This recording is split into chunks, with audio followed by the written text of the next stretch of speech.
Here we go.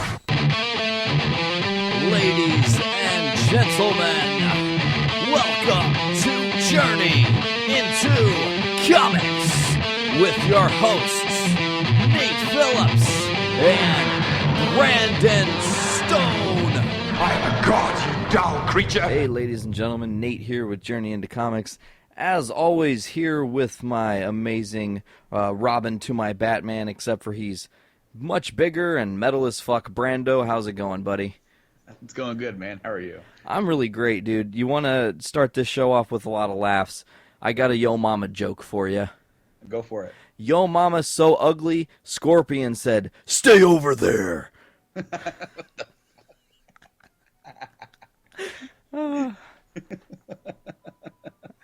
Oh, man, that's good. I thought so, yeah, absolutely. So what's going on in your world, bro? How's it going? It's going pretty good. Not much to report from over here, just kind of living the dream. Yeah, sometimes I wish we'd all wake up, right? Well, sometimes it can be a nightmare, so yeah. Yeah, absolutely, absolutely. So we've been kind of sort of away from podcasting normally for a while. We've been very, I guess we're in our college years here at Journey into Comics. We're in the experimentational phase. We've been doing a bunch of different episodes where we have guest hosts and different, call-ins to the show, and we tried riff tracks, and we've done a bunch of different things to just start this new year off right, and it's kind of crazy because in all this experimentation, we come to realize that we're only a few short episodes here from 50. Yeah, dude, it's right around the corner. It's crazy, too. When I started this thing, I was just saying this just the other day, when I started this thing, to think I would do more than 20 episodes was kind of overwhelming. To know that we're going to hit 50 and I'm like, fucking bring on 100. Right. Like, let's see what happens. Like, I guess that's the evolution and the progression of things. We're getting better at this, I think. Oh, well, I hope so. Yeah. If we aren't, folks, let us know, because fucking we need to straighten our shit up. Well, it was just so cool that, you were talking about having guests on the podcast when it was just you, and you wanted me on to kind of talk about collecting games, and then you just asked me to stay. So I did. I wanted to do podcasting for quite some time. In fact, there was a point about a year prior to that where I was trying to get something going, but then work got really busy, so I decided it was not the right time. And that was going to be like a game podcast. It was all about gaming and everything. But when you said, hey, I know it's comics, but let's talk about your collecting, and just, dude, we're friends. We could talk about anything. And I'm like, sure, dude, I'll come. I've always wanted to try it out. So I've had a blast over almost a year. It'll be like, it's kind of funny when you think about it, because the way we have stuff set up, the day that our 50th episode goes up is going to be one day removed from me being on the podcast, like for an entire year. Crazy, because it doesn't seem like it, man. We've done so many episodes, from starting the Baller Minutia League to having our first guest in Wes on, to deciding that for some reason we really want to release lots of content, and saying, hey, I'll do a solo cast and then you can do a solo cast, and trying to have new guests on, and learning new ways for people to call in and talk to us. Like I said, we're starting to kind of hit our stride here, and it's feeling pretty cool. Oh, it is, man. I personally really like the solo cast because it gives it a different flavor. It gives it to where it's not the same show, over and over again. And while the last 2 months have been kind of a lot of, trying new things, I like that because now we have different things that we can input. At certain times where maybe we're doing too many. Like last summer, when we were first kind of getting rolling, we did a lot of the same style of episodes, just the two of us talking about whatever's happening. And then to kind of go into the fall and doing different things. And then we kind of had a lull, but we never quit putting out content. No, and you got to just continue to... One thing I think we've been really good at on this show is we continue to evolve and adapt a little bit. We don't want... Yes, we want to still bring people the news. I understand that. You understand that. But the way we go about doing that, we are trying to maybe change a little bit. It's just this podcast, since I've joined, has always just been about you and me talking. We're giving each other in the news, we're giving each other what we think about the news, but we're also just saying, hey, what do you think about this coming up? You know, or like then we did an entire review about Ultron a couple weeks ago that was really successful. That was a lot of fun too. We had such a fun time with those guys. And then you continued to carry people over, and I loved one thing I like about having the solo cast too is that I get to hear you talk without hearing myself talk, which is always nice because then I can just sit back and relax, and I'm not sitting there critiquing myself going, man, why did I fucking say that stupid shit? That was not very bright of me, but no one else probably noticed. Oh well. Yeah. Well, at least you hope no one else noticed. They probably always do. There's probably someone who's sitting there with a fucking tally mark. Like, Nate has messed up 897. Oh, hold on. He said messed up. Let's fix that. 898 times, you know? And they've got my fuck up count. Oh, dude, I bet you they do. I bet somebody does. The really cool thing about how we do what we do is that, you know, when we do these separate solo casts and everything, I get experience for hosting because yes, you me are co-hosts. When we're sitting here just talking to each other, we're both just sort of just talking, and we sort of have a loose guideline of what we want to talk about, and we just go. But when we have other people on, it's, you know, having somebody that keeps the ball rolling when we have other people on it that aren't the host. That's a challenge, and I love that when you do it on by yourself, I get to hear in a sense how you do it with somebody else. Or, you know, and likewise, how I could keep the ball rolling, keep the conversation moving, while also not making it feel like too formulaic. Exactly.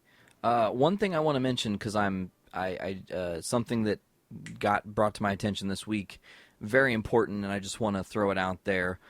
Good listener Tim, good friend of mine, messaged me, and he said, hey, I just wanted to let you know that recently I've got into heavily listening to a lot of different podcasts. And he said in all the podcasts he's tried, some podcasts that have, you know, hundreds of thousands of plays and so on, that we are like his top 1% for quality. Really? Which is pretty impressive considering there are probably some famous motherfuckers in that list of people he listens to, and we have a really high quality. So, you know, according to him at least. And that's, to me, that's always been kind of the one thing that I'm kind of picky on with this show. Like, we can sit here and shoot the shit, and I can be a spacey ADD kid and forget the fucking topic. But as long as we sound good and people, like, enjoy hearing us, that's the best part, you know? Yeah, I really do focus on quality on my end because I don't have the rig that you have. I have a microphone. I like your mic. Oh, I love my mic. But like, for example, on last week's episode, I had Mike on, and I Skyped him in just like you know, we did for the Age of Ultron review. And the reason why I did that was because he could have come down here, I could have went up there, and we could have just used the one microphone like I've done in the past, and it would have been fine because this microphone is pretty powerful, and it's 360 mic. But I found that it's easier and a little bit better of a quality if it's two separate people with their own sort of inputs. And so I was able to get him, you know, a way to be able to call in with a better mic than he did when he called in on Age of Ultron. I don't know if you noticed, but it did sound better. You know, it's crazy. I was going to say that it sounded better because I actually thought he was there with you. Oh, you did? Like, I'm not even kidding you. When I went to listen to the episode, I think I listened to it Monday, I want to say, because I'm a mark for Journey into Comics. When I went to listen to it on Monday, I was like, man, that's cool that Mike went down and hung out with Brandon and did another show. Like, that's fucking dedication. And I was going to tell him how much I appreciated that dedication. But if he just fucking Skyped in, fuck you, Mike. I'm not telling you shit. You know? Well, what's cool about it is that I decided to really – he's the one I decided to do the show with because at the Journey into Ultron show, he didn't get as much time to talk because of – you know, time constraints with him. And hey, Game of Thrones is on, man, I gotta go watch that. I'm like, hey buddy, we'll try and fit you in, we're running a little late, let's go. And then everybody else kind of had more time, so I kind of wanted to give the listeners a little bit more mic on that front. And we've got a lot of really cool stuff coming up throughout the next coming weeks. So we got shows planned out pretty much until the 50th, and actually after the 50th we have shows that are going to be airing after that. We already have penciled in, and we already have, you know, sort of an idea of what's coming up. Well, but oh, I'm sorry, go ahead. No, you go ahead. You had a thought. Finish it. Okay. I was just going to say that the 50th episode, it's going to be gigantic. And I hope we don't overdo it, but I'm thinking of the 50th episode being more of almost like an extravaganza more than an actual sit down episode. There's going to be a lot of buffoonery. There's going to be a lot of shenanigans. There's going to be, a few topics. Can we taser Blaine? Taser him? Like on his nipple? We've never done anything crazy stunt-wise. Do we have a guy that is into just getting weird shit done to him? Is Blaine that guy? Because to me, he would be that guy, right? I mean, he looks like that guy. You know what? I don't know if he is. It'd be a really weird thing to listen to somebody get tasered. What if, oh my God, what if we bring, Brandon, I have a fucking amazing idea. So, what if we bring back the speech jammer? Oh. And put it on certain people during the 50th. So they aren't they aren't really going to be able to hear the conversation that's going on. We're going to give them a thing to read. Like, we'll pick some kind of literary piece for them to read like a couple sentences from and see what it fucking does to them. I think that'd be hilarious, right? Oh, dude, that'd be great. That'd be great. Anyway, as I was saying, the 50th is going to be a pretty massive episode. We've got a great idea that we started up pretty much just this week, and that is your friend Anthony, and listener of the show, he thought of an idea of doing a top 50 countdown, and it was kind of funny. I said that to somebody. It might have been Nick or somebody else, but then he was like, "You should do a top 50 countdown of the Journey into Comics episodes." Because at that point there would have been 50 episodes. It would actually only been able to be a top 49 because you can't rank the one you're currently doing. You know what I'm saying? It's like, well, okay, this one feels like a 26 to me. I don't know. It could go higher. Okay, everybody vote. Go listen to however many hours we've rambled on at this point. At least 100 hours if we are just, guessing. Some of those older episodes were really short, though. Keeping them like under 30 minutes back in the day because it was just me and I didn't, wasn't sure if it was that good. And now I think we fucking make some really killer podcasting. So we came up with the idea to do the 50th Brando. I wanted it to be as authentic as possible on what we were going to do. And you said top 50 countdown. So it was like, what's the smart thing? There are so many of them. Let's do comic book characters. And later we're actually going to go and reveal part of the list that we came up with for the top 50. But to get to that top 50, and this is kind of what I want to touch on before we start our topics, we got so many people, a total of 15, and that's a lot for us considering that was previous guests, us as current hosts, future guests, quasi-celebrity status depending on how you look at celebrity, people that have drawn for Marvel, all over the place, listeners, friends, to do their top 25s. And the top 25 worked as such that where 25 through 21 is worth 1 point, 20 through 16 is worth 2 points, 15 through 11 is worth 3 points, 10 through 6 is worth 4 points, and your top 5, each pick is worth 5 points. So then whoever scored the highest overall is number one, and so on and so forth.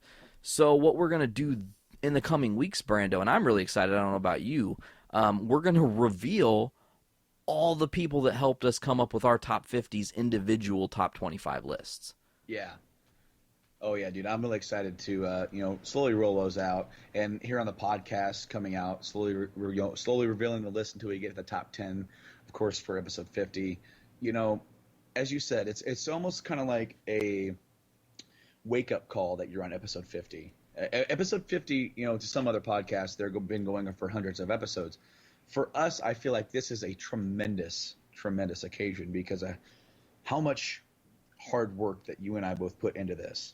I mean, lots. It's funny because I'll be hanging out with people, and this actually just, as most recently as earlier today, I'll be hanging out with people, and they'll be wanting my attention, and I'll be like, hold on, I've got to work.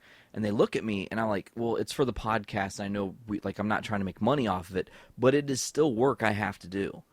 Yes. I have to accomplish, and I did to this morning. I had to get up at 8 in the morning and start finishing the top 50 and put the final lists that we received in. and score them and figure out where the list was and then make sure the list was accurate and that I didn't put two names, because trust me, when I was doing the scoring, that happened more times than I can count. I would have a name, I would move them, but I would forget to delete the previous one, and it was a fucking mess. But I got it, so it's fine now. So we're going to just, later in the show, you're going to hear us do 50 to 31. We're going to get a big chunk out of the way. Initially, our plan was to have this ready last Sunday, so Brandon could have done the first 10. But it kind of worked out for the better that we didn't do it that way, because not everybody had their list in, and then on top of that, we got extra people who we didn't even initially plan to get lists from. So that's all we'll talk about later. We'll get back to that. Let's get down to brass tacks right now, Brandon. It's been so long since we've been current that the last time we all talked about stuff, way back at the start of the Spider-Man Rift Tracks, we were talking about Daredevil, and I know for a fact we've both finished it. I love the show. I think, I'm guessing, just because I know you, that you just adore this show. Oh, I do, man. This show, and I haven't seen a lot of the other shows in as much detail, okay? But there's something about this show that instantly grabbed me. It is literally like a 13-hour movie. Correct. I mean, the basis of the show is built differently than you're going to see on weekly television. The way they do their episodes is different. They don't have to do the the little fake climaxes to keep you tuned in during the commercials. They can have it slowly build up to the climax at the end of the damn episode.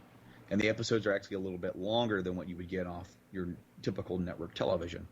And the show is a little bit more violent than what you would get on network television, which is what I liked about this, is that this is something that Marvel did. And if you are into Marvel at all, you realize that they make movies and films and TV shows for, that can fit any audience. But this is one of the first shows that they've done that is specifically tailored to an older audience. But they still don't go overbearing with like the foul language. It is literally just how violent the show is and how pretty it can be that gives it its mature rating. But in doing so, they're being true to the source material.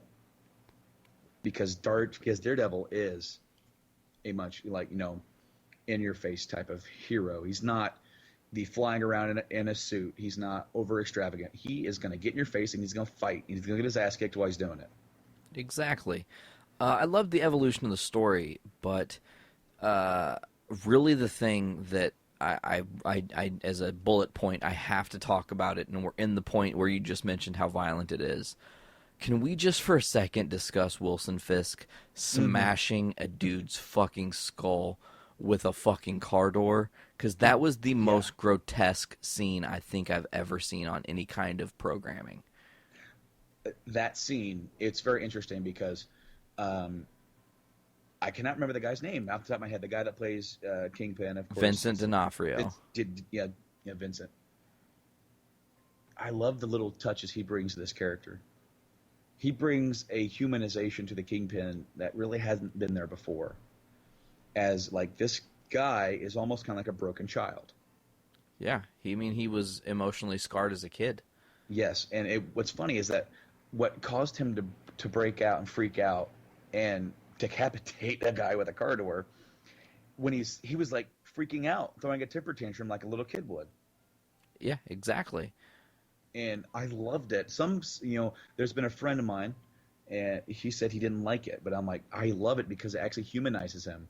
And they do all these little things, like introducing Vanessa into his life, that she is his one tie to him, like to the real world, to like emotion. Everything else is sort of, he's closed off in business. With her, he can be almost real. You know what I mean? Yeah, exactly. But he doesn't really know how to deal with people, which is his entire life. He's had a different life because of his traumatic experiences as a child. But to talk about violence, and we mentioned this on the first part of the Spider-Man Rift Track, when I said there's a certain fight scene that got me hooked on this damn show. Episode 2. That fight scene in the hall, I love how well that fight scene is built. start to finish, it's like one of the best fight scenes. Actually, when we were talking about, you were mentioning it before I'd actually watched the episode, and you called it back and you said, it kind of reminded you of a scene from Old Boy, the original Korean film Old Boy, and dude, all over it. It was so well done. It was so, I mean, that was beautiful cinematography. Oh, it was. The other notable fight scene from the first season was the fight between him and the Red Ninja from The Hand.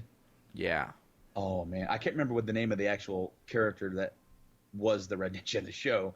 I just went The Hand. It was like, holy crap. The Hand. That's, I think, what I did too. And I'm like, oh man, this is. Are there more? Where are they? And it was like, of course, we only get that one, but that fight seems pretty brutal. The show was pretty brutal. It was. I it mean, really was. Okay, so let me ask this: favorite character from the show? Oh wow, who was your standout? It's got to be actually Charlie Cox's portrayal of Daredevil of Matt Murdock, which I love because Daredevil is Matt Murdock, and his approach to bringing this character to life is playing Matt Murdock. The difference is with Matt Murdock in his normal life, he sort of portrayed that feeble kind of guy, but in reality, deep down, he's the exact same guy of value as the guy that goes out and wears a mask and goes out on the streets. He doesn't do a lot to sort of hide who he is. He has the mask. He doesn't really hide his voice too much. But I love that Charlie Cox, his approach to this, especially since he was not a prior huge fan of comics. Yeah, which was interesting to find out. But, dude, he played such a great Daredevil. He did. He did. Thoughts on the suit? I didn't mind it. I've heard some people think that the head's too big. But I like how they didn't introduce the suit as I've got this cool suit now. It is something that was of necessity. Divisive. He needed, after the fight with the Red Ninja, he needed something to help protect himself. And it's not like, these sleek tights. It's something that is actually of like use. It's his armor. It's armor, and the mask is more of a helmet. It's going to protect his head, and I like that a lot.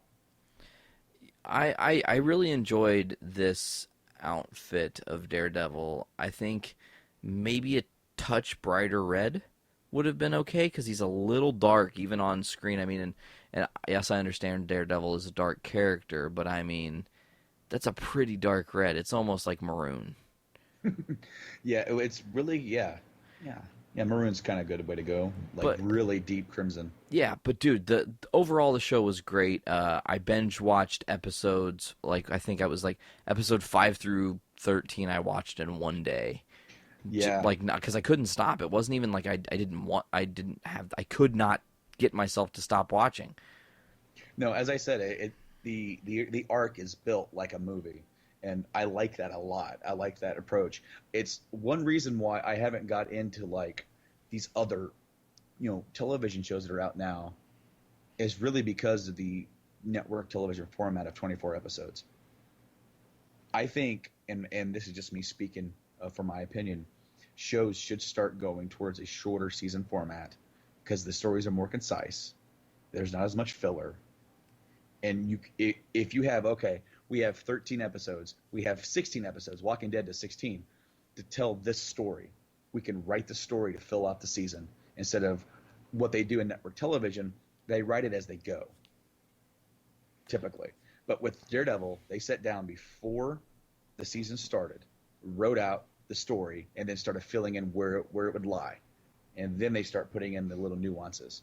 And to me, that gives it a more cohesive story. Like I always said with Dexter, before that show kind of jumped the shark, I felt like it was really well developed for a shorter season format because it feels like you're getting a story. And when the shows get longer and they take breaks, it's hard to keep that attention. It takes longer to get the ball rolling. And yes, you can do a lot with 24 episodes, but I don't know if I have the patience to sit down and watch that many anymore. All right, so let me tell you real quick, and I promise I'm not trying to beat the dead horse to death again.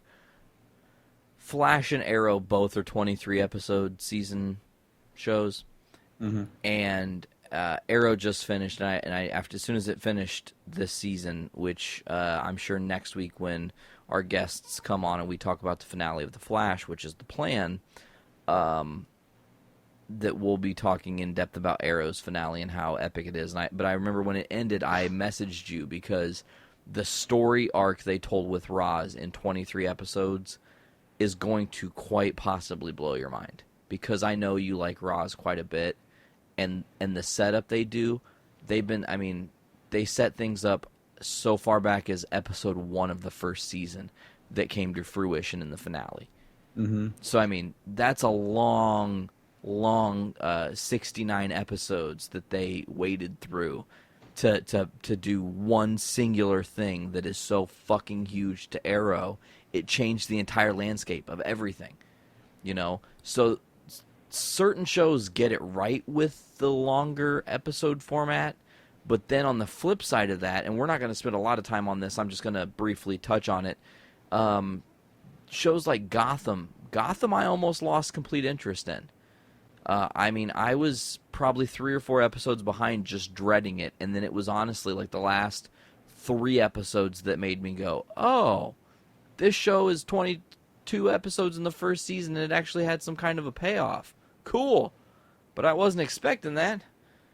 Yeah, basically my point with that is that taking the time out to space out the actual writing, because writing 23 episodes of any show, you can't do that going in. You can only do so much. But when you have a show that has dedicated like a shorter season, you can really set out to really tell a story, because you can actually, in fear of sometimes shows don't get taken off as well as they should or could, and they're writing them as the season is going, and like they're in production with episode whatever, but they're still writing in trying to work in story for the few episodes down. And I'm glad to hear that Arrow was able to do a cohesive story and even do as many tiebacks. But unfortunately, like there was a show that just came on last year, and it's already canceled. Which show? Constantine. Yeah, it's funny, I didn't even actually write that in the notes, but I wanted to talk a little bit about Constantine as well, because it got canceled, and I actually haven't finished for the first season yet, and it's actually my intent now to finish it. I've had so many people go, no, seriously, it's like one of the best shows. You just have to, it starts a little slow. Okay, so I can accept that. Constantine has a huge backing, though. So I see Constantine doing one of 3 things. It's going to end up on the CW with its other amazing superhero DC-based shows that could really use a little supernatural to spice up the overall storytelling. It's going to end up on Hulu, or it's going to end up on Netflix. But I do not see Constantine being something that goes away for good. Yeah, I did see that where the producers were like shopping out the show to other networks and everything like that.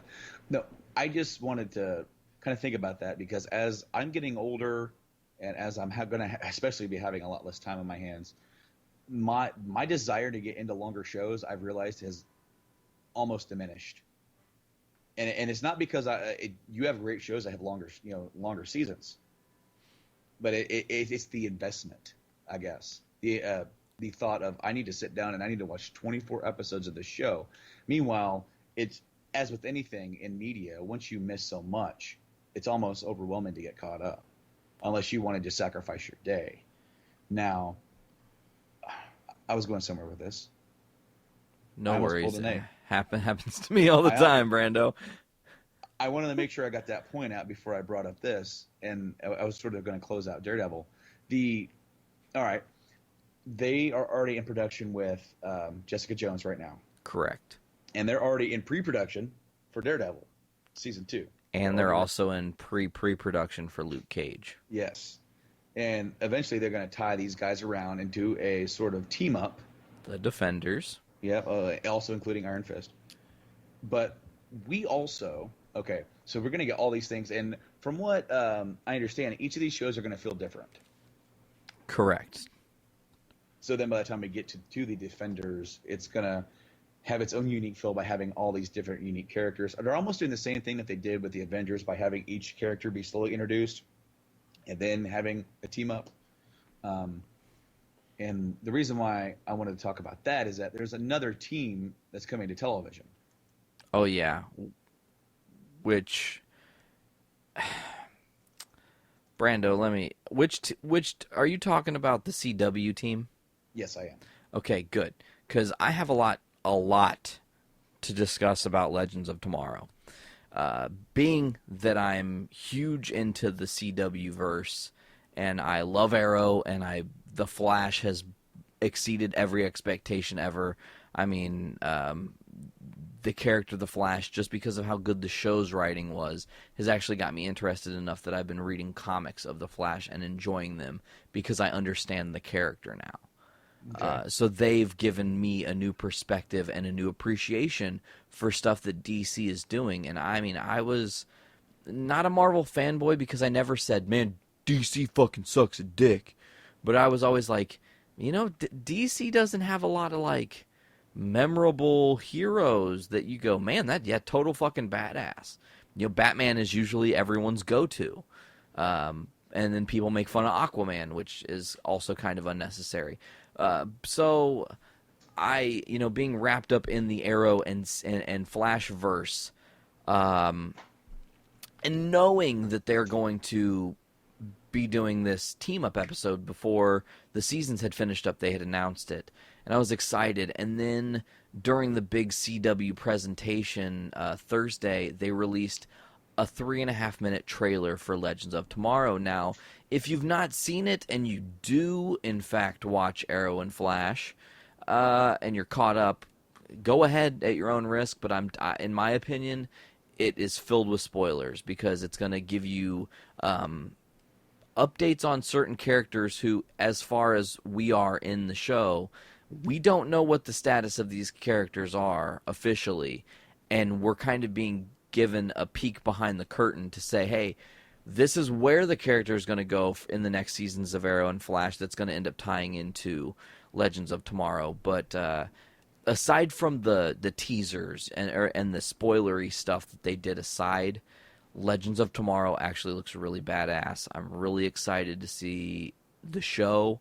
I cannot wait to see some of my favorite characters teaming up again and doing hilarious, interesting, crazy things.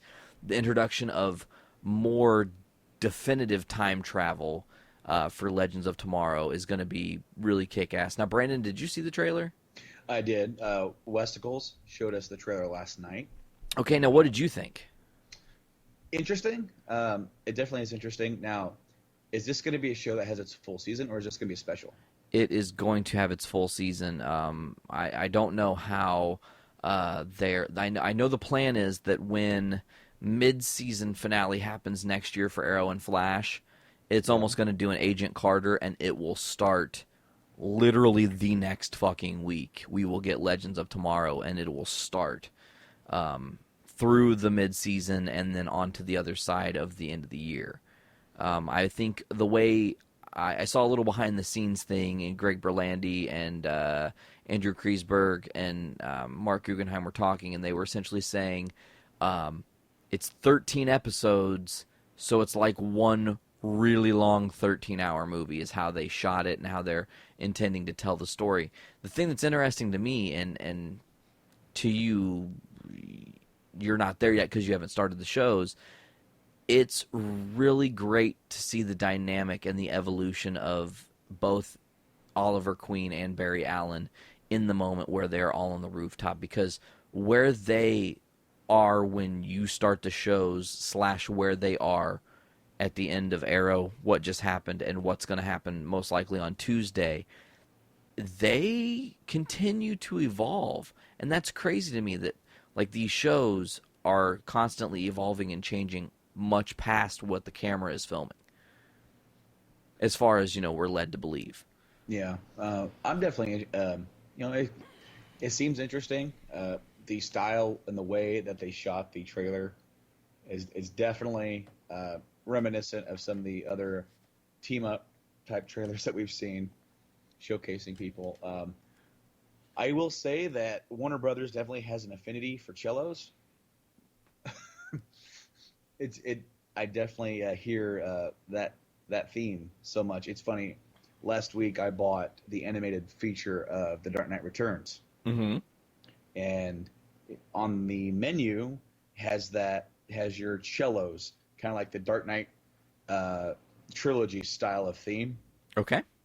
And this trailer has the exact same thing starting up. So it's almost like everything WB does. You're like, we need a song here, cellos.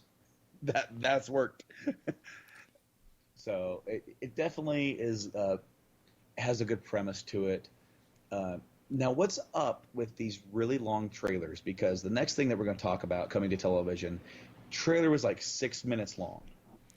Well, we're gonna get to that in a second. I need to, because we were on Daredevil and I had a point and I Oh, spaced it. And trust me, when I get all around to this, Brando, you're gonna be like, oh, look at you. So real quick, back to Daredevil, because Legends of Tomorrow, I'm really excited. Like I said, there's some spoilerific stuff. Brandon, I hope in this off season / in your newfound time of having a lot of time to be just sitting and holding things and nurturing things, that that you can hopefully get caught up on the Arrow and Flash. And don't feel overwhelmed. Like I said, man, the first season of Arrow's really slow, but like the last 4 episodes from there to now are nothing but phenomenal writing and just up your alley. And then the Flash is on a whole different level of awesome. Like the Flash is all about instant gratification. They give you a constant payoff, and they're constantly adding and evolving and changing and making you go, holy shit, I can't believe they're going to do that. Holy shit, they did that. As to where Arrow is a very slow build, and then when you get to the knock it out of the ballpark moment, it's sick. But what I wanted to say, going back to Daredevil, which is very important, do you think Charlie Cox ends up in Civil War, even though they didn't officially announce him? I know he wants to be. I mean, he would be awesome in that. Would be just perfect. A small way to tie him in, especially if he had a small, quick interaction with the new Spider-Man, That's which, yeah, you know, That's kind of funny because me and Nick talked about the same thing at work about how you can easily tie those two together because it's going to be a new Spider-Man. He's going to be in the neighborhood. You can even plant the seeds for like further down for a Spidey cameo in the show for an episode or something. exactly, and that You keeps know, drawing people. exactly. So it's almost like, hey, bud, you ever need a hand? I'm just across the bridge. And I would absolutely love that dynamic. I would love it, from that standpoint because you have all these over the top characters, and you have Daredevil, who is a street level hero. He doesn't really leave his sector unless it's to help out. Whereas you have all these bigger echelon, not epilon, upper I said it again, upper echelon heroes like that even get name dropped in the Daredevil series because they're like, oh well, these guys are great, but this guy's just a guy in a mask. What's he doing? I like the idea of putting him next to them as saying, this guy is just as cool as us. He's established. When Civil War comes out, season 2 will have dropped the month prior on Netflix. It's perfect. Absolutely. And man, they could tie in something that happens on Daredevil into the movie again to just make it that much bigger. I mean, Marvel thinks about scale and they think about tying things back. So then that leads me to another question.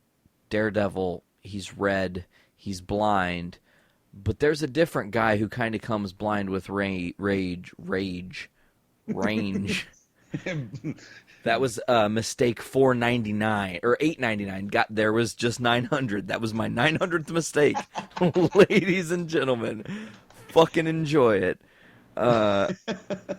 So there's a big green monster who may be coming to the Civil War. Do you think that's gonna happen? Is Mark Ruffalo just fucking with people? It's maybe, maybe. I can't tell.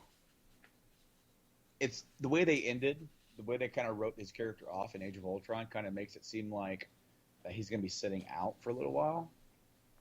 And I think we mentioned on that podcast that would be a really neat way to keep his contract down for movie appearances, where they can just have him sit out Civil War and not return. Maybe he leaves the planet. Maybe they're making you think they're going to do Planet Hulk, but instead he ends up meeting up with the Guardians. You know, That would be sick. it would be sick, but it definitely seems like maybe he's going to appear in Civil War, which is interesting because if my memory serves me correctly, he wasn't in the comic. No, he was not. Speaking of the Civil War comic, Brando, me and Tim, yet again a shout out to Tim, one of our good listeners and good friend, he kind of blew my mind with some foresight thought that, yeah, I'm just going to say this, and when I say it, your wheels are going to start turning. I already know. So, what is missing from the Civil War storyline that is kind of irreplaceable to how the story goes? There are two major factors, okay? There is no Goliath, okay? Mm-hmm. And there is no android Thor called Ragnarok, okay? However, there is an Ant-Man Hank Pym, or Scott Lang, excuse me, that was mistake 901. So Scott Lang is Ant-Man, who could become Giant Man. They may, I don't know, it could be possible they kill him off, but here's the one that really kicked me in the noodles. Could you see them taking, because of the visual references that they used in Age of Ultron, could you see them killing Vision in Civil War as him being Ragnarok, created by Tony Stark? Just the same exact thing, except for instead of a Thor vessel, it's Vision. The mind gem gets held by Tony, so then he gets, captivated or, taken by Thanos, or however they would go about that. But wouldn't it be smart if they utilized Vision as the catalyst instead of it being Thor, since he's not going to be in the movie because he's not an android in the universe? It's interesting. It's interesting, but yeah, I guess they could go that way. I know, it's like you think about it and you're like, damn, that's actually like kind of really smart. So he's held Thor's hammer, he's this super smart robot. Vision, as far as I can recall, wasn't a part of the Civil War anyways. So Thor's not a part of this Civil War, so they're maybe just adjusting things. And they do that for the MCU because they don't have the rights to all these characters to bring in. So whatever story that they're going to adapt, they have to sort of change it and make it suit to wherever they're at.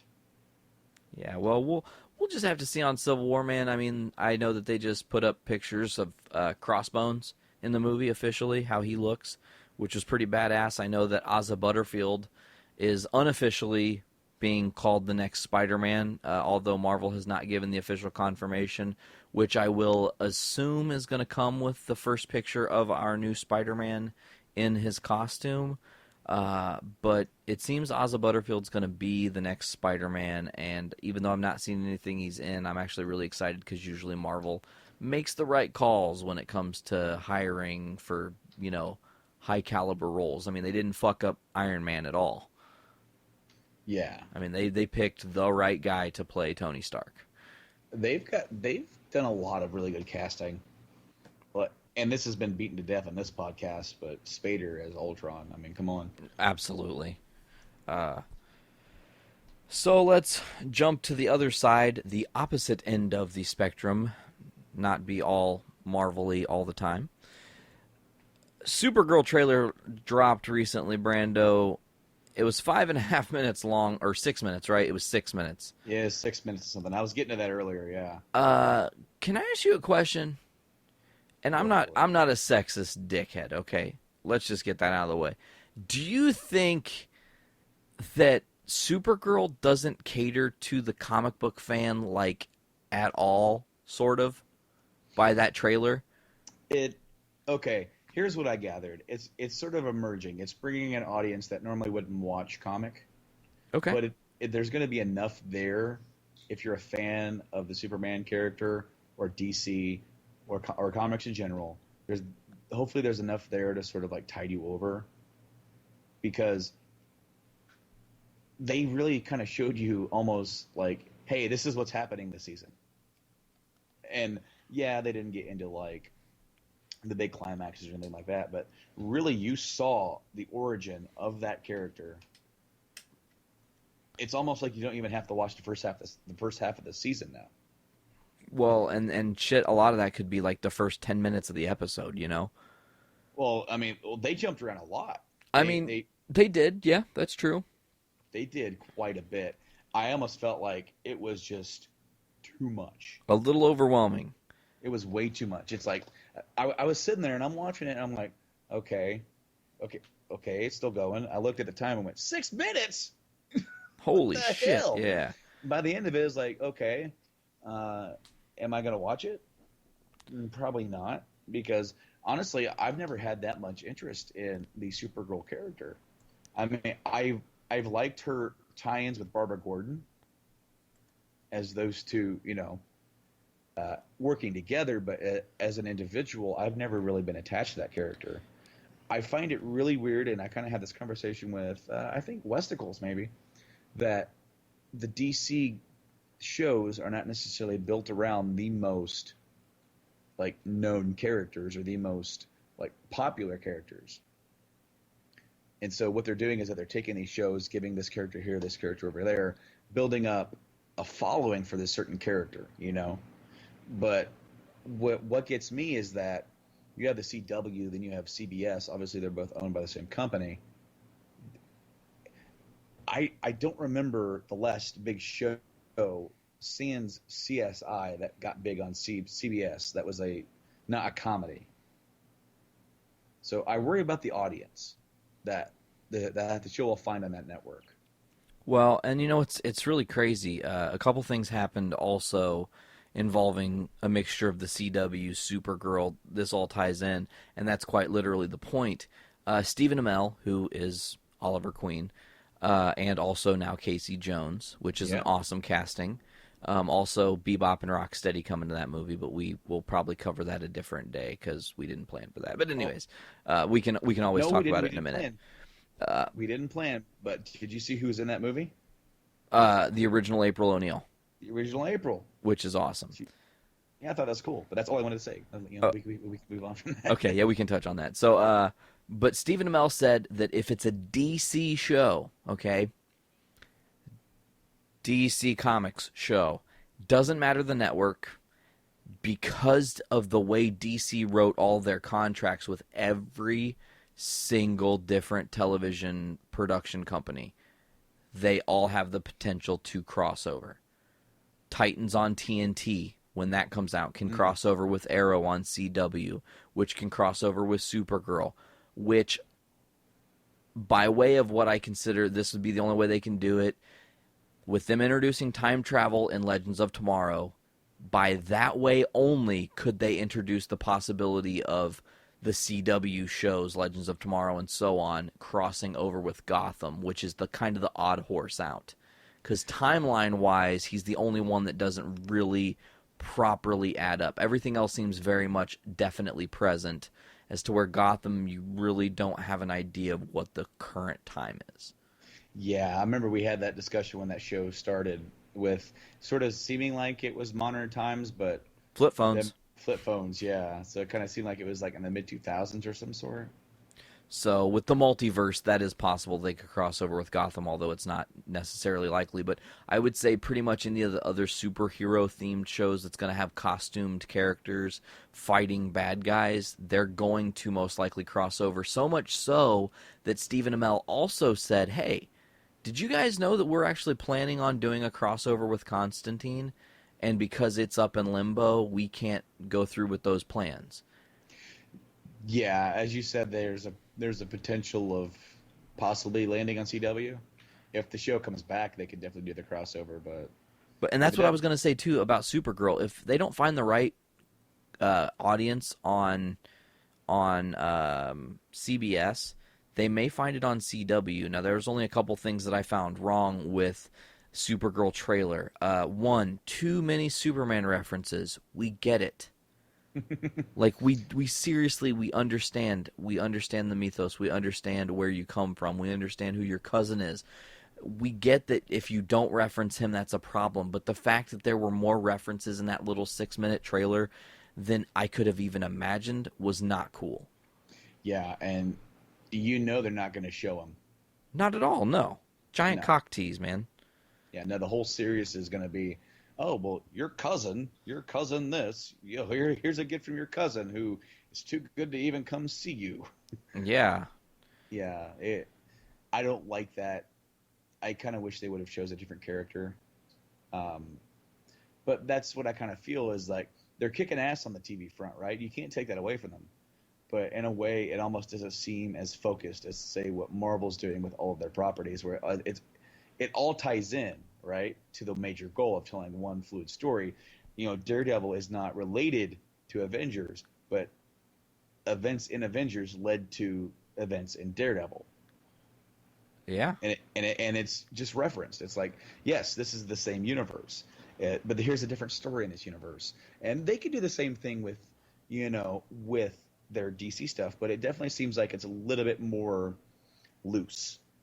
It's not as tight in as maybe as it should be. You don't have the same guys sitting over it maybe and trying to like, how can we make everything be separate, but feel like it's in the same world that this is happening here.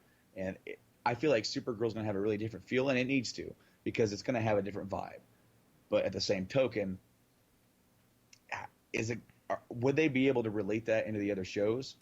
And you're taking risks by putting it on all different networks. I mean, granted, okay, Daredevil's on Netflix, but Daredevil is a show that was built For Netflix. You could take, the success that CW is having and then put it on CBS. You're getting different audiences. Okay, Brandon, so then I got another question.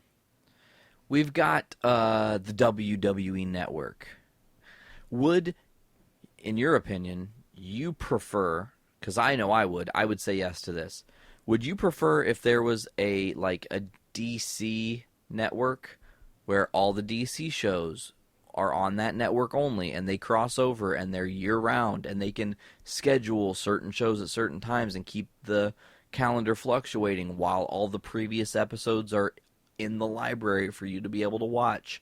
Maybe they offer marathon mode where it takes out the intro and the catching up previously on this show thing, and it takes out the end credits and keeps you bumping back to back to back to back to back to back. Kind of like the Dragon Ball Z DVDs have as an option, Yeah, dude. I'd be all for that. And what's cool is that just like the WWE Network, you can put past works up as well.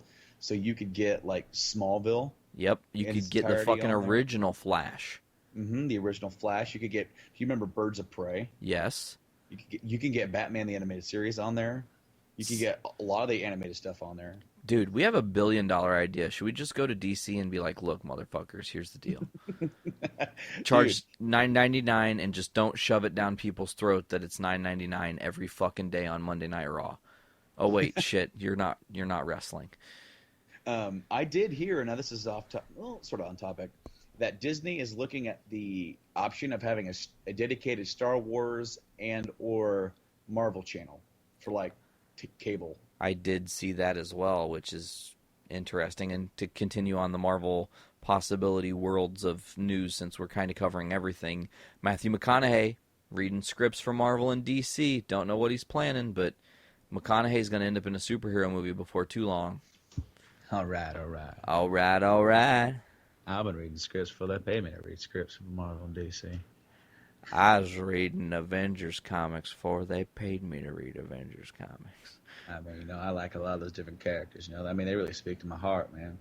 It's pretty deep down here in my heart. I mean, it's pretty cool. I mean, you know what I really liked? I like that character over there in DC. What's his name there? I can't think of it right now. I think his name's Martian Manhunter. I don't know if I'd be a good Martian Manhunter, but I know a guy would be a good Martian Manhunter. What if Matthew McConaughey is Doomsday? all right, Superman, here's how it's gonna go, man. I'm just gonna have to break your back right here, right now. I mean, that's all there is to it. I mean, honestly, I don't see how you can hurt me right now. I mean, you got a little friend over there, his little power suit. He can't do anything either. I'm just gonna have to pick you. Oh, look, I just did it. I just broke your back right now. I'm gonna push. I'm okay. Here's what's gonna go down. They're gonna think you're all gonna die, but you're not really gonna die. And then they're gonna come back and somehow go Super Saiyan 3 and beat me. I don't know how you're gonna do it, but here's what I think. I think that it's going to be a pretty interesting movie because Doomsday, he might be in this next movie, and I might be playing him. I might not be playing him, but I know a guy who could play him.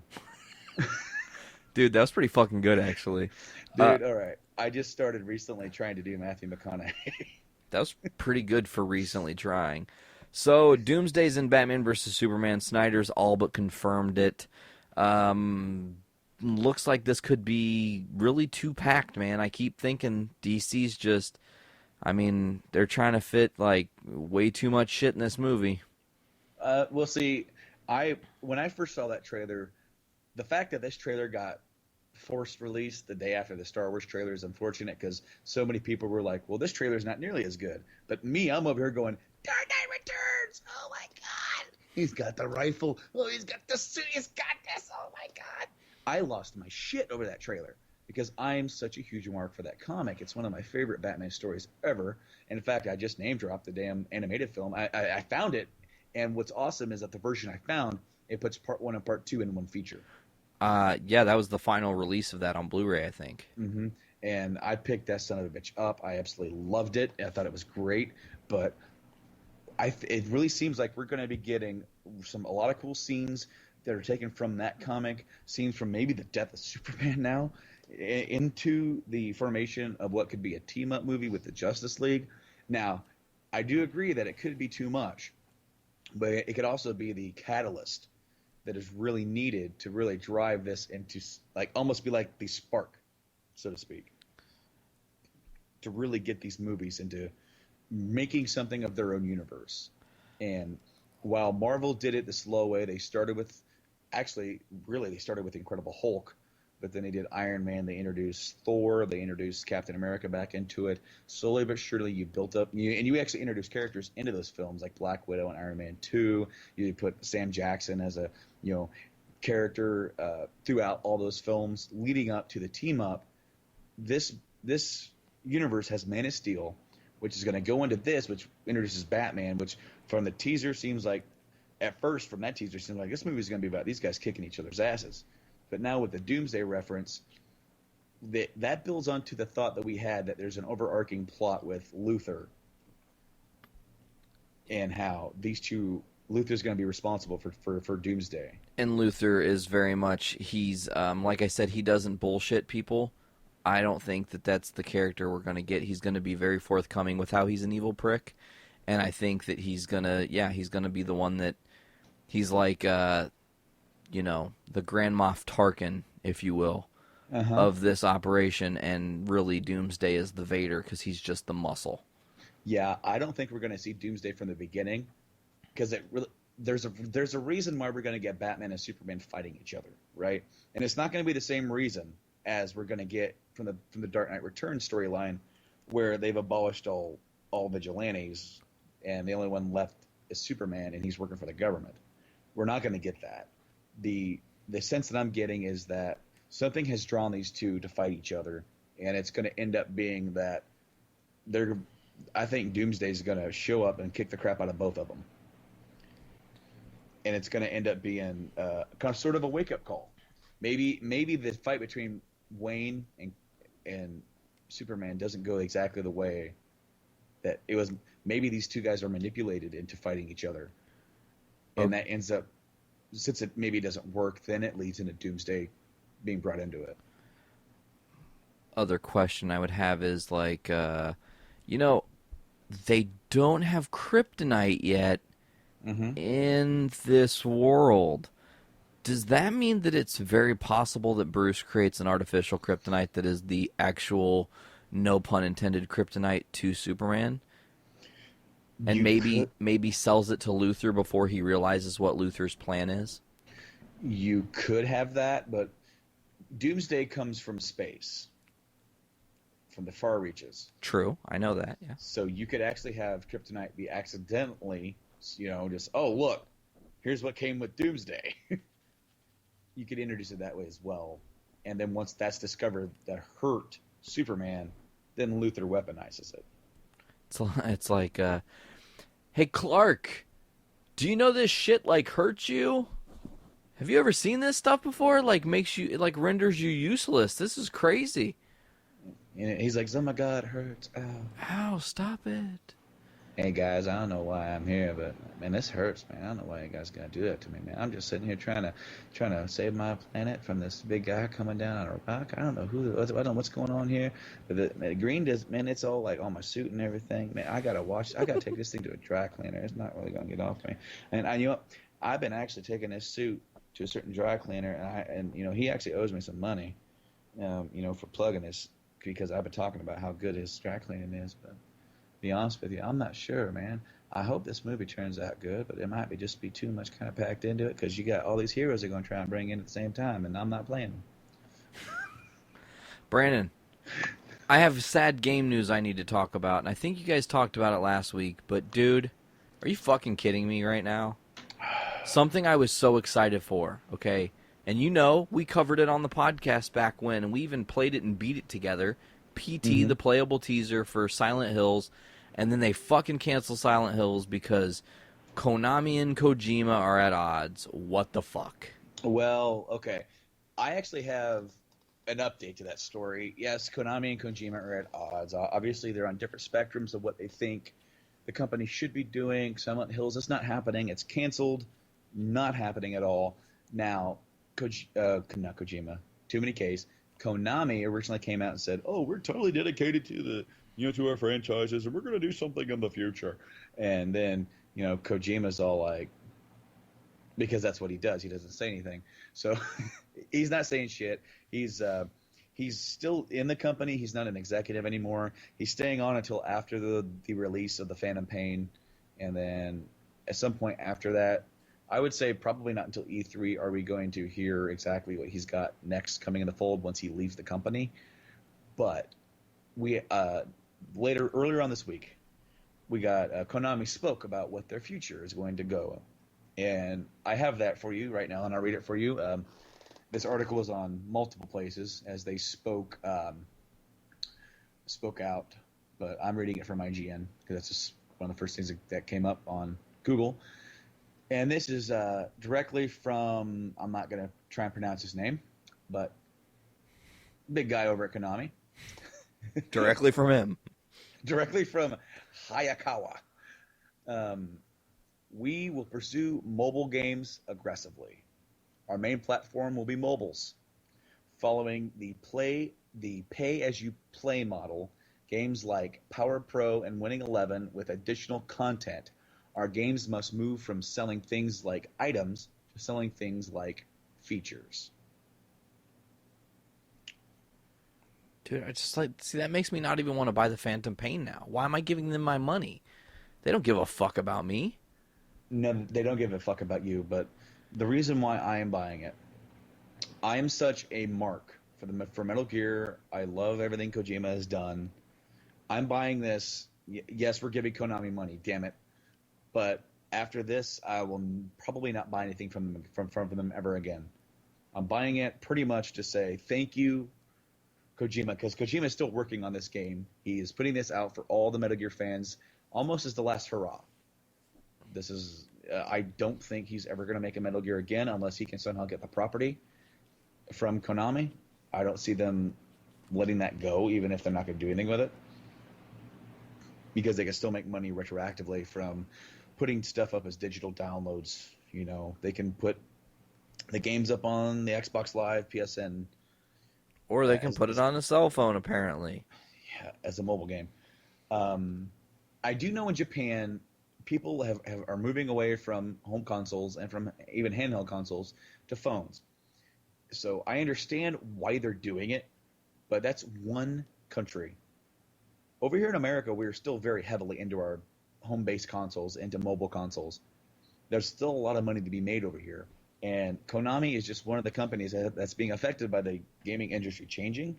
I've heard rumor that Square has even said that mobile is their future as well. I don't have an article for that. I did not. I saw it in passing, but I do know that not Square. I'm sorry. Yeah, Square. I do know that Square has a lot of developers under their umbrella, and they make games for Western audiences. They have games that are made for the Japanese audiences. They are more diverse than Konami is. The thing with Konami is that this news doesn't come as a surprise to me so much because I knew something had to have happened. A mindset within the company to have the main guy at the head honcho and Kojima be at such odds with each other that there's going to be a parting of the ways. What really irks me is that now the guy who created Metal Gear no longer has any owning has no ownership of that property. So even if Kojima says, you know what, we'll keep putting out Metal Gear games, even if he doesn't, like, say he doesn't direct it, say he creates his own studio and says, all right, we own it, I will oversee it while these guys work on it. Meanwhile, I want to do new stuff, which I think Kojima is going to come out with new shit. I don't think he's going to just rehash his stuff. Now, I will say that, the guys that made, Mega Man, he's making the successor to Mega Man. You have Mighty Number Nine. Mighty Number Nine. Then they announced. It's funny. The day after the freaking podcast went up last week, Bloodstained got announced on Kickstarter with a 500,000 goal. Bloodstained is the spiritual successor to Castlevania because, go figure, Konami's like, nobody wants to buy Castlevania anymore. Nobody wants to buy that game.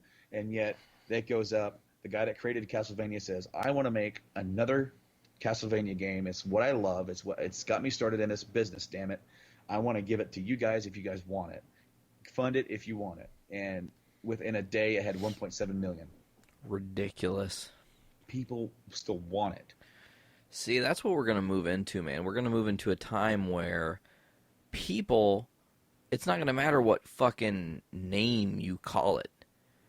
People are going to go, oh, the developer got fucked over and doesn't have the rights to the game that I loved, and he's willing to make, as you called it, a spiritual successor. Well, that's what I'll do. I'll fund him, and I'll get the game early, and I'll do all these great things and help somebody who actually wants me to have an enjoyable gaming experience, not someone who's just looking at me like a giant cash cow. And what's interesting is that what I hope these guys do for the Mighty Number Nine and Bloodstained, I hope that they use these new properties to really get more attention on them, so that way they can also do new things. Because I think new ideas are great. As much as I love older properties and I want to see successors to these properties, I want to see new games. I want to see new ideas implemented. But I really hope that this gives them the opportunity to make the fans happy and then keep that going. But also it's like, okay, we got that going. Now how about this idea over here? Because like somebody said, is Kojima going to make a spiritual successor to Metal Gear? And I'm like, honestly, I don't think so. No. I think Kojima has enough going for him right now that he could go to any developer or any publisher and says, I want to make this game. And they're going to be like, take all our money, make a game. Dude, I think that Kojima would be awesome in the superhero world. Like, give him the Green Arrow or the Arrow property and say, make something like Arkham Asylum, but with these characters. Because it's stealthy, assassin-y, blah, blah, blah. And he could write a phenomenal story, Yeah, oh yeah, he could definitely come up with something cool.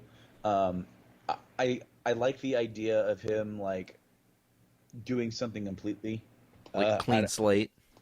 Completely, because, this is a guy, he also did ZOE, and it didn't really do that great, but it did well enough for them to re-release a HD remastering of it, to gauge interest of whether or not they were going to do a third game. And I always thought that, I hope they make a third one, because it was so different when you put that game in. It says a Hideo, Kojima game. You're thinking, the guy that made Metal Gear, and you play ZOE, and it's nothing like Metal Gear. It's a mech fighter. It's a mech, almost like a really fast action game, and it's completely different. I wish him nothing but luck. I wish Konami nothing but my ill will, because I am not happy that these motherfuckers that have made such great classics as Castlevania, Turtles in Time, Silent Hill. Silent Hill, Metal Gear, fucking Snatcher. Ugh. Just Yeah. depressing, bro. It is depressing. Capcom's going the same way, and that's sad because they have so many great properties. The entire industry is sort of changing slowly. These big, what really sucks is that we're in an age where we have all these independent developers being very successful, getting their stuff funded, and all these big companies have to spend so much money because every game either now has to be a AAA game or it's a complete failure because of how much money that takes to make the game, and it sucks because they are making another like Watch Dogs. Ubisoft is making another Watch Dogs, and the first one was not that bad, a good idea. I hope they make the next one better, but the first one sold enough for them to go, we can make another one. If it didn't sell as much, we would never see another Watch Dogs or another entry into that that mindset or that style at all. Whereas we have games like Call of Duty and Assassin's Creed, and I love Assassin's Creed, but I haven't played the last two because it comes out every freaking year. It got Call of Duty syndrome, bro, and I'm just done. No. Dude, I haven't played past Black Flag. And I haven't played past... I didn't even finish 3, and I want to. I just was like... And actually, what's really weird with me is that I will buy an Assassin's Creed right when it comes out brand new, and then I'll play it for like a week, and I'll be like, not really in the mood. And then when I decide to finally go back to it, I become obsessed, I complete the game, and then I'm like, yeah, that's awesome.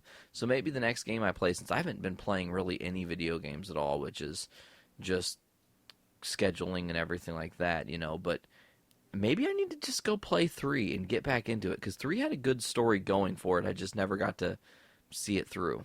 I started the Assassin's Creed series all at once because I had other games on my plate, and 3 was coming out, and it has I love that time period, the revolutionary time period, the American Revolution, and I played through 1, 2, Brotherhood, Revelations, all back to back to play 3. By the time I got to 3, I was so wore out that I got halfway through it and said I'm done. And I didn't go back to it until I happened to get 4 because no other game when the PS4 came out, because they delayed Watch Dogs, and I had to get something. After I got so into 4, I thought 4 is, and I haven't played Unity and I didn't play Rogue, but 4 is the epitome of gameplay for this series. It introduces something really, really great with really well-built naval combat, with really solid assassin gameplay, and the story of it is kind of, it's all right. It does not going to live up to like Assassin's Creed 2 or Brotherhood, but then the finishing of that game, since that game is set before 3, kind of bleeds you into 3, and I went right back into 3 and played that whole game. And so basically what I'm saying is that if you went right to 4 right now, Nate, okay, you wouldn't be hurting yourself, because it's not going to spoil anything for you really for 3. In fact, it may actually get you more in a mood to play 3 because you'll get to see what happens after. As far as the past storyline goes, the current storyline probably will spoil you a bit unless you already know what happens. Then it doesn't matter. I don't. I'm so far behind on stuff, dude. But yeah, gaming news is that we got Arkham Knight coming out in a month, and I cannot wait. They're making a new Tony Hawk Pro Skater. Say what? Yes, they are, and we're just kind of shooting off the hip here. We didn't really plan to talk about this. I'm trying to find exactly where it was. Tony Hawk's Pro Skater 5. Oh my god. It's going back to sort of like the classic style of game. Dude, I liked it when it was classic style. Before they tried to get all fucking technical and shit. Dude, the one where they had the actual board that you like balanced on to do shit. Do you remember that? Yeah, I totally remember that one. That one was like right around the time like the Wii had gotten hot, and it was like an Xbox 360 game. It was like Tony Hawk Ride. Yeah, Ride. Yeah. Yeah, no, Let's not Ride. But one thing that I want to talk about with you, the return of Guitar Hero and Rock Band. Well, I'm stoked for Rock Band just because I like the property. I like the idea because I enjoy both playing the guitar riffs and singing. One thing that I have said ever since I heard this was happening is if they don't give me an option to recover all the stuff I downloaded for Rock Band 3, I will not, and that is not any bullshit, I will not be purchasing that game at all. There's something they've got in the works for, I can't remember what they called it, an ambassador program, or to try and cover the longtime fans of the series, because they only stopped releasing DLC a couple of years ago, I think, like 2013, 12. Yeah, but dude, I think I had, like, on Rock Band 3, including the fact that you can, what do you call it, carry over the first soundtrack and the second soundtrack and your Yeah. DLC, I think I had somewhere like 480 songs. Damn. I mean, overall, just from, like I said, having the first game, which was 82, and the second game was much more, plus all the ones in the third game, and then plus I probably had like 125 different songs DLC. Because, I mean, dude, they just were releasing a lot of different, at the time when I was still playing that game, they were releasing a lot of good content, a lot of songs, and bands that I was like, holy shit, they're going to put this on Rock Band? Fuck yes, I will download this. You know, so like I said, if they don't give me the opportunity to recover those songs and integrate them into the new one, I'm not even going to waste my time because, you know, I don't want to have to go, I'm not spending that kind of money again on all those songs. Yeah. Oh, yeah. It just, both sides, both companies that are in charge of these properties have said they're not going to annualize these properties.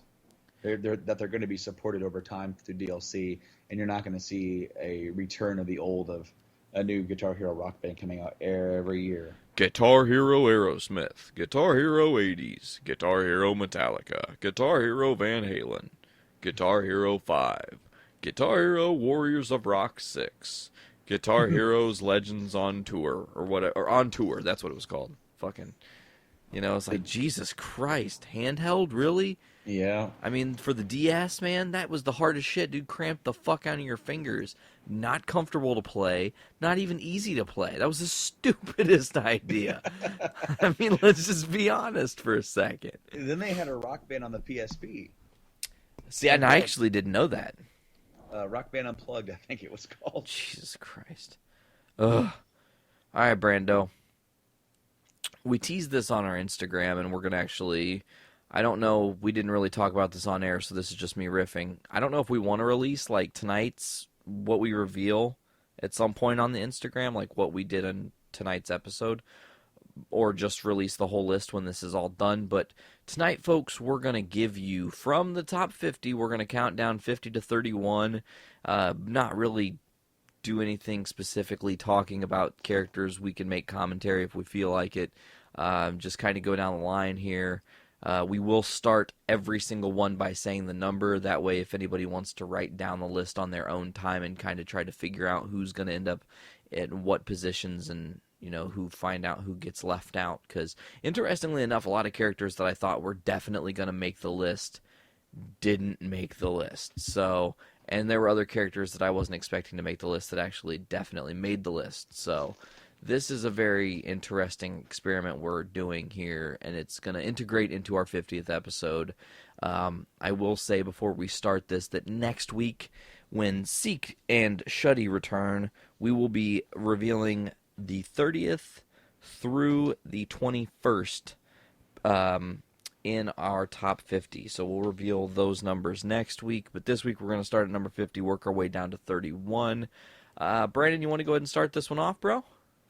Yeah, so coming in at number 50 is the good old Green Lantern, which is funny because there's actually a little bit of a spoiler here, but we're not going to tell you where he is. But there's another Green Lantern on this as well. That's a fact. This one is what, the John Stewart? Correct. Yep, John Stewart's Flash. Or Green Lantern. Shit. John Stewart's Green Lantern at number 50. And apparently this is what he does after he leaves the Daily Show. Good one, yeah. Totally. Except for John Stewart in the DC universe has an H. As to where John Stewart for the Daily Show has no H. Damn it. So DS and DC, two different things. Coming in at number 49, he's younger, he's different, and he's black. But he's definitely still the Flash. Ladies and gentlemen, number 49, Wally West as the Flash, which is pretty awesome. Wally West, a descendant of Barry Allen, a future different form depending on which comic you read, depends on kind of where he falls in the story. But really, most iconically, Wally West was Kid Flash first and took over the mantle of the Flash when Crisis on Infinite Earths happens and Barry Allen sacrifices himself to the Speed Force to save all of humanity. Just a little tidbit there. So yeah, Wally West, pretty dope. Coming in next at number 48, the one and only Silver Surfer. Now, I found it kind of interesting that I don't really remember how many people had Silver Surfer on the list, but I didn't see him too often. He probably only had like 2 or 3 votes, but again, some people had him higher up on their list, man, and it pushed him forward.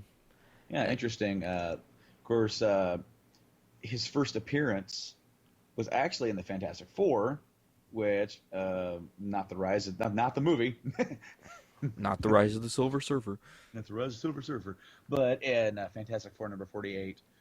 And of course, I mean, he's been around for a long time, and it's not a character that you hear about too often anymore. I don't hear too much about Silver Surfer in modern time. Is there anything going on with him, Nate? It's funny. Just to reveal into my world a little bit, Brandon, I've temporarily stopped collecting comics. The Secret Wars coming out and DC's Convergence, I felt like I was going to be in for a trap and spend way more money than I actually could afford. So right now I'm actually kind of taking a break from comics. So to be quite honest, I don't know about Silver Surfer and what's going on in his world at all.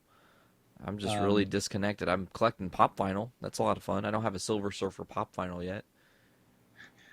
Ironically enough, according to the Wikipedia page, I just kind of looked him up here.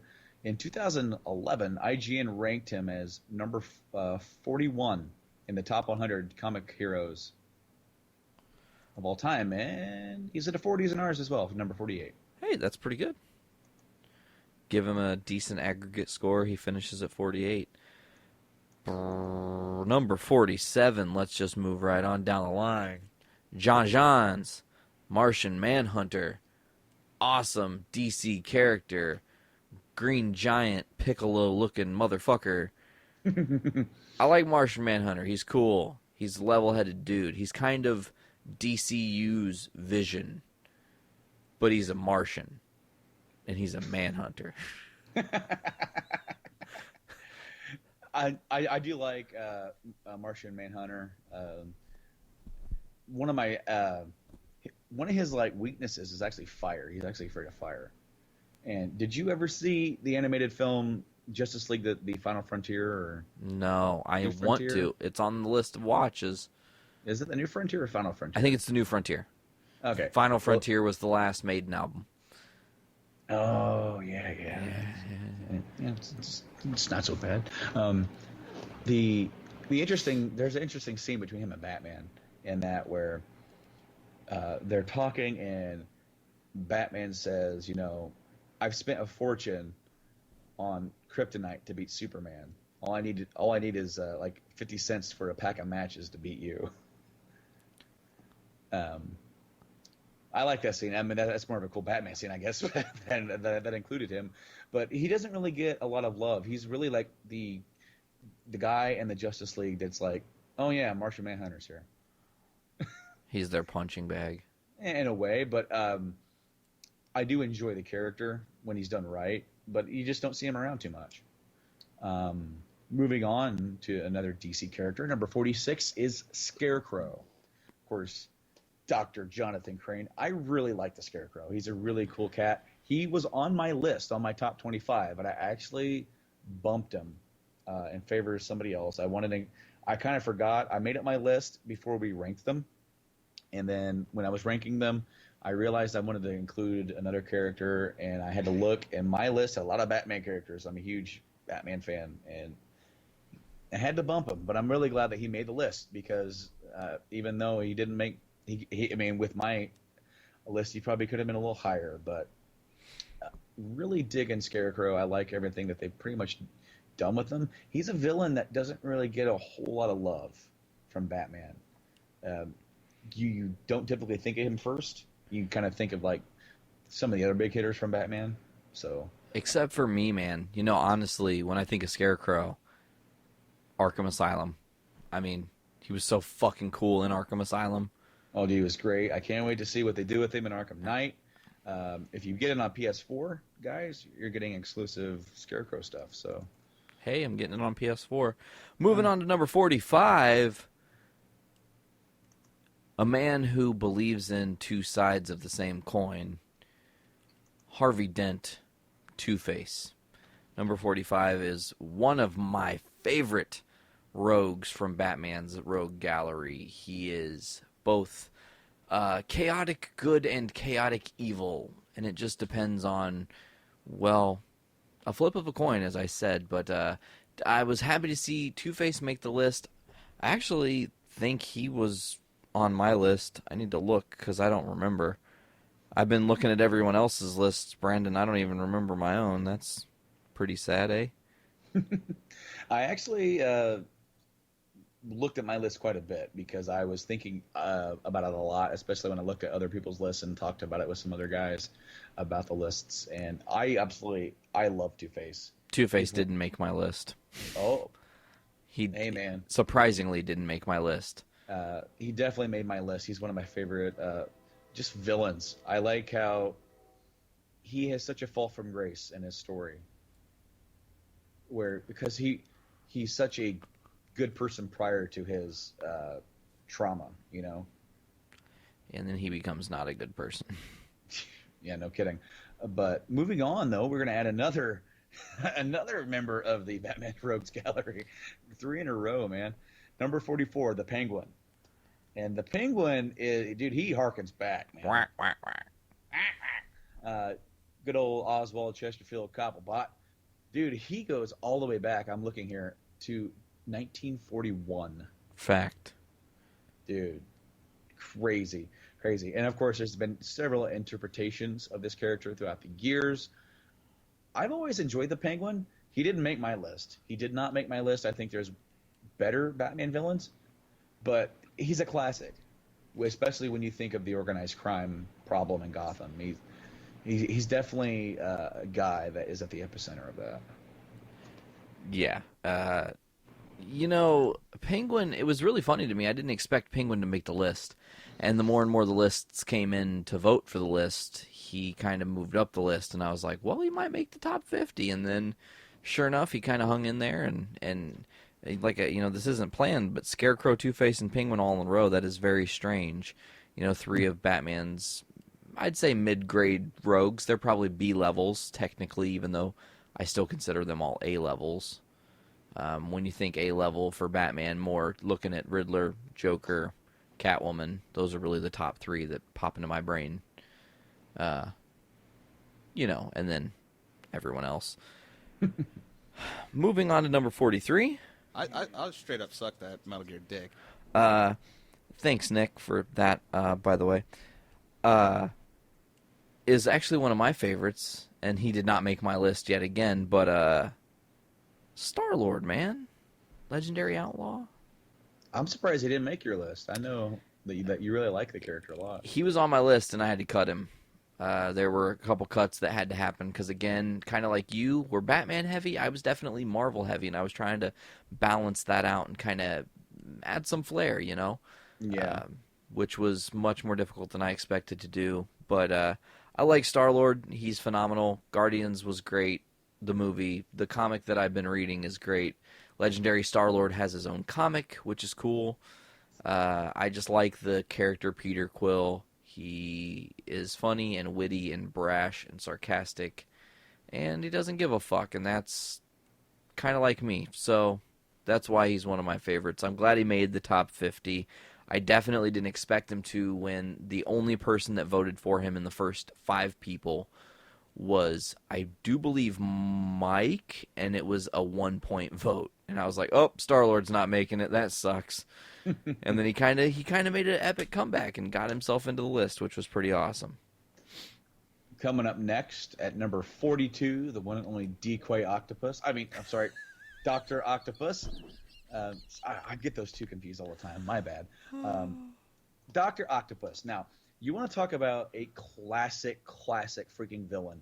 This guy, you mentioned like the guys you think of when you think of Batman, the first villains. You know, Octopus is one of the first villains I think about with Spider-Man. He's definitely like a Green Goblin Octopus for me. And yes, you can also put Venom right up there with him. But for me, Octopus, he has such a storied history. Harkening back all the way back to like the early beginnings of Spider-Man. Amazing Spider-Man number 3, brother. Yes, indeed. Do you have that one? Hell no, I wish. I've only ever seen it once, and I got a little overwhelmed. There are moments in life with comics where you hold something that is a key issue, and your overwhelmed meter goes through the roof, and you don't really know how to react. It's over 9,000. It was over 9,000, Brandon. Now, actually, this character has gone through a lot of different like nuance and changes throughout the years. I want to say he was on my list. I want to say he was like number 25 for me. I do enjoy the character. I've liked his change and his arc over the years. And one of the, of course, one of your favorite series most recently really heavily included him, right? Correct. I think. What are you talking about? Superior Spider-Man? Yes. No, Superior Spider-Man was awesome, except for, honestly, I don't consider that a Dr. Octopus story, because that's definitely an Otto Octavius story. He swaps mind with Parker and then becomes Spider-Man. And in Parker's dying moments in Doc Ock's body, he says the Ben Parker line of "with great power comes great responsibility." And it's funny because Otto's kind of like, fuck you, I'm better than even that shit. I can do this 10 times better than you, and they'll call me Superior Spider-Man. And I'll be so smart and 10 steps ahead of everybody that I don't even have to try being a superhero, and I'll be the greatest ever. But in his cockiness comes all of his failures and shortcomings and, ultimately defeat. So, yeah, Doc Ock is the shit. Moving on to number 41, if you're keeping count, 41. He's a red horned devil, except for he doesn't beep with his horns. That is the almighty Hellboy from BPRD, I do believe, right? It's the BPRD or DR. Brandon's not Brandoing all over me right now. I'm not Brandoing all over you. Are you saying who is published by? Actually, I don't. Aside from the movies, I don't know a whole hell of a lot about Mr. Hellboy. Hellboy was published by Dark Horse. This is the first non-DC or Marvel character on the list. There are others coming. Hellboy is very interesting. I really enjoy the character. I haven't read too much of his comics, but he is also a more recent. When I mean more recent, he's still, he's over 22 years old. He debuted in early 90s. Yeah. And so I really enjoy the character a lot. I've seen the films. I've read some. I haven't read a whole lot. I know I didn't include him in my list, but honestly, when you're trying to make a top 25, you forget people. You really do forget people. I mean, I remember Nick put a few people on his list that you went, of course. Oh, yeah, and when Nick's list is released, I might add that in the captions of, that's the one we were talking about back on whatever number episode this is, 46, I think? 47? It's 47, yeah. Holy shit.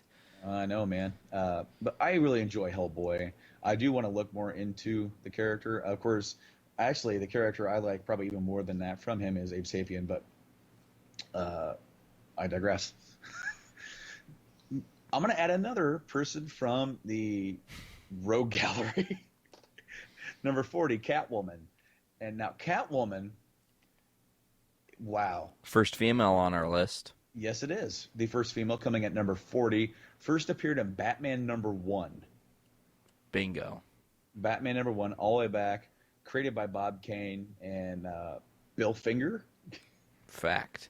Bill Finger. Of course, Selena Kyle, she is one of these villains who has like so many different ties to Batman.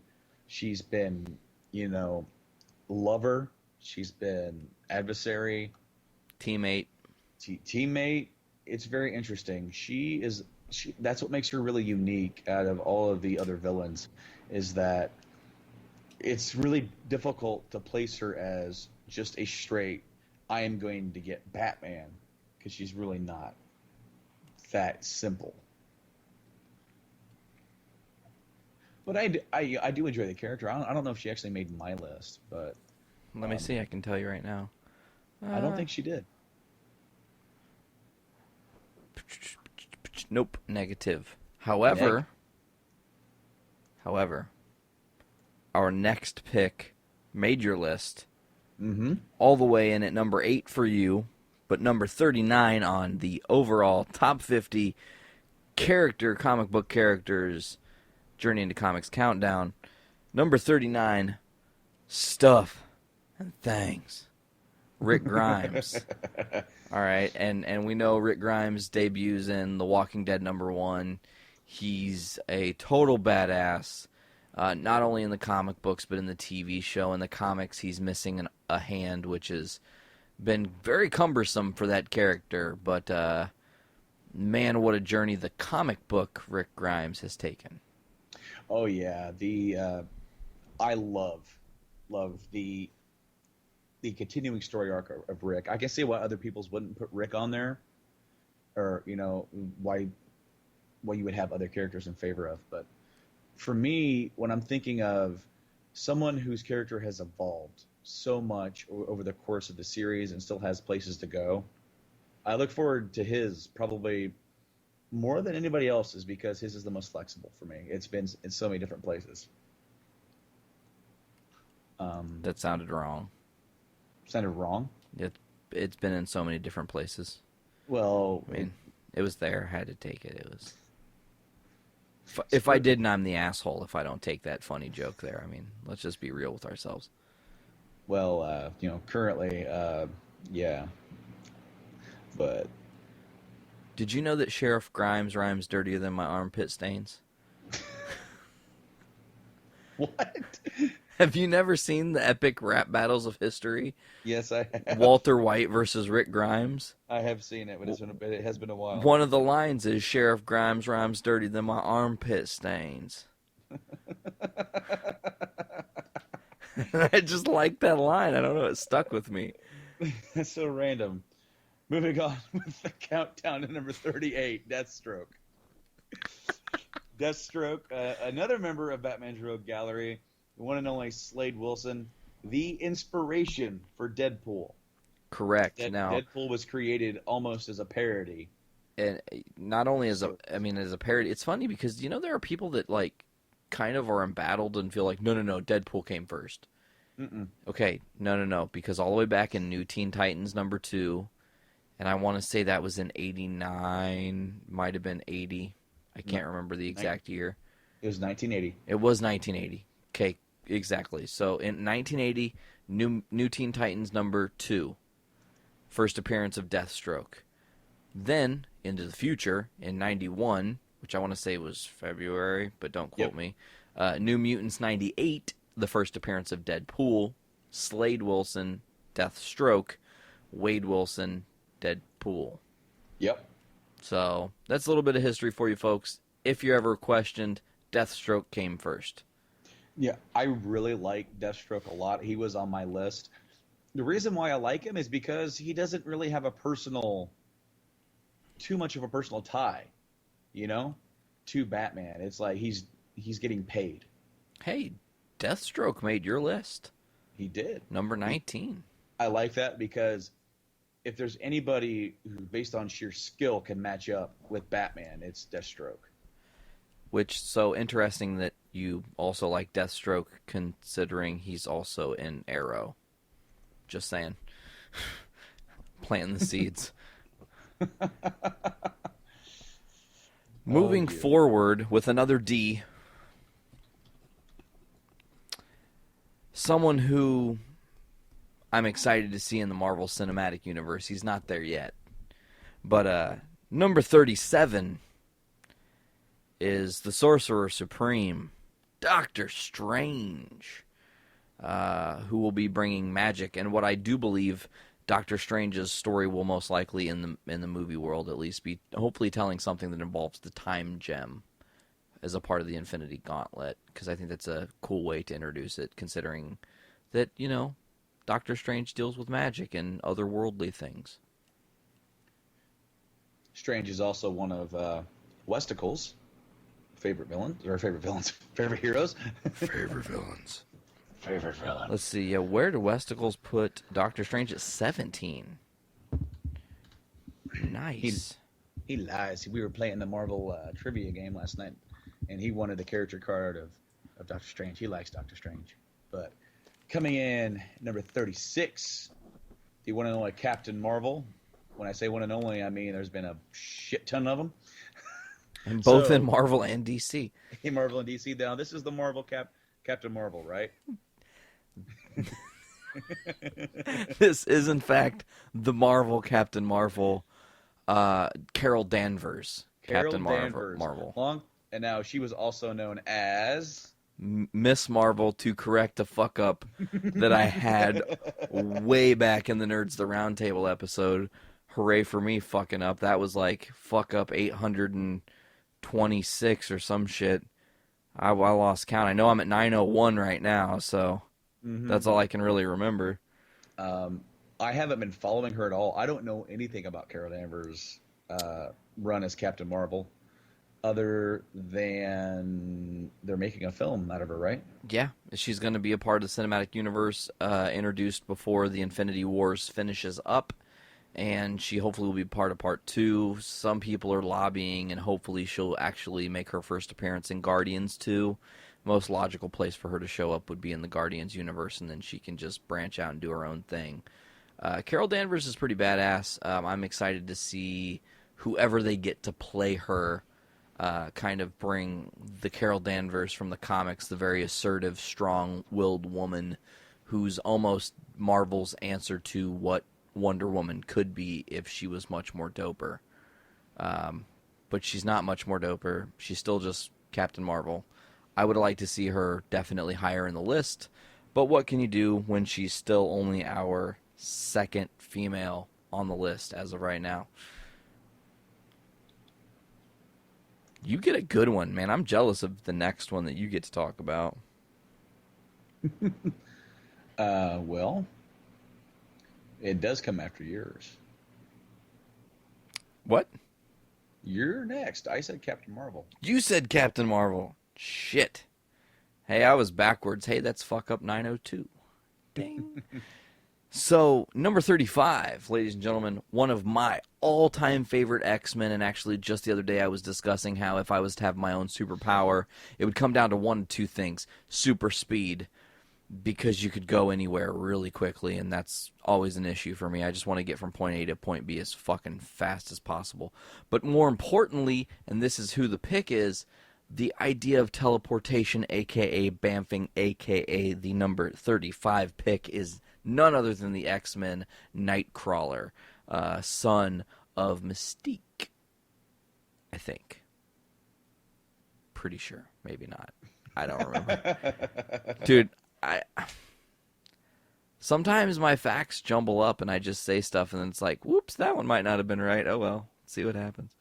Now, but see, what I love is that you'll just go with it. You got to, man. You got to go with it. Go with the flow. But no, I really do like Nightcrawler. I found it funny that back when we were talking in Secret Wars, he's not a real bamfer.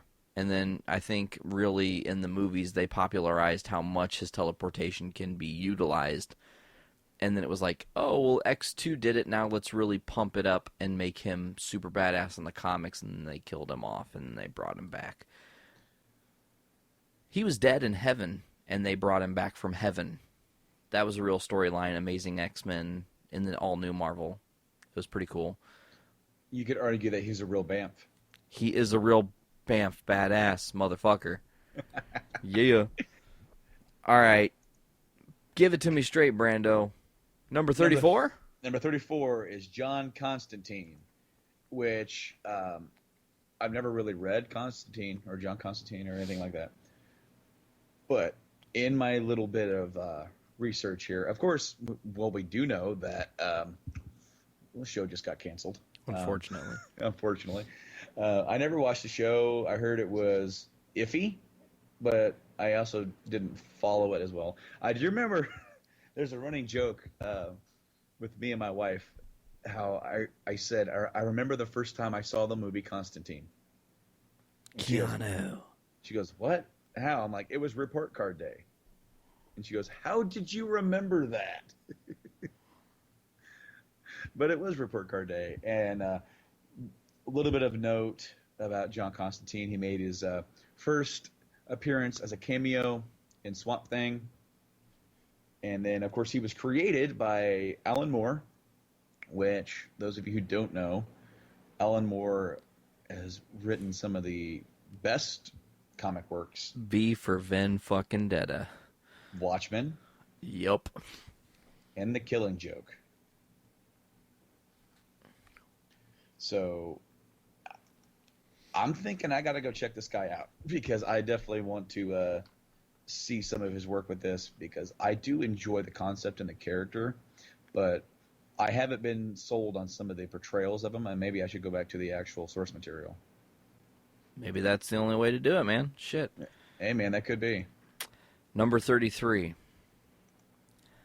The man who survives the blade of Ra's al Ghul shall become Ra's al Ghul. Who is our number 33 pick?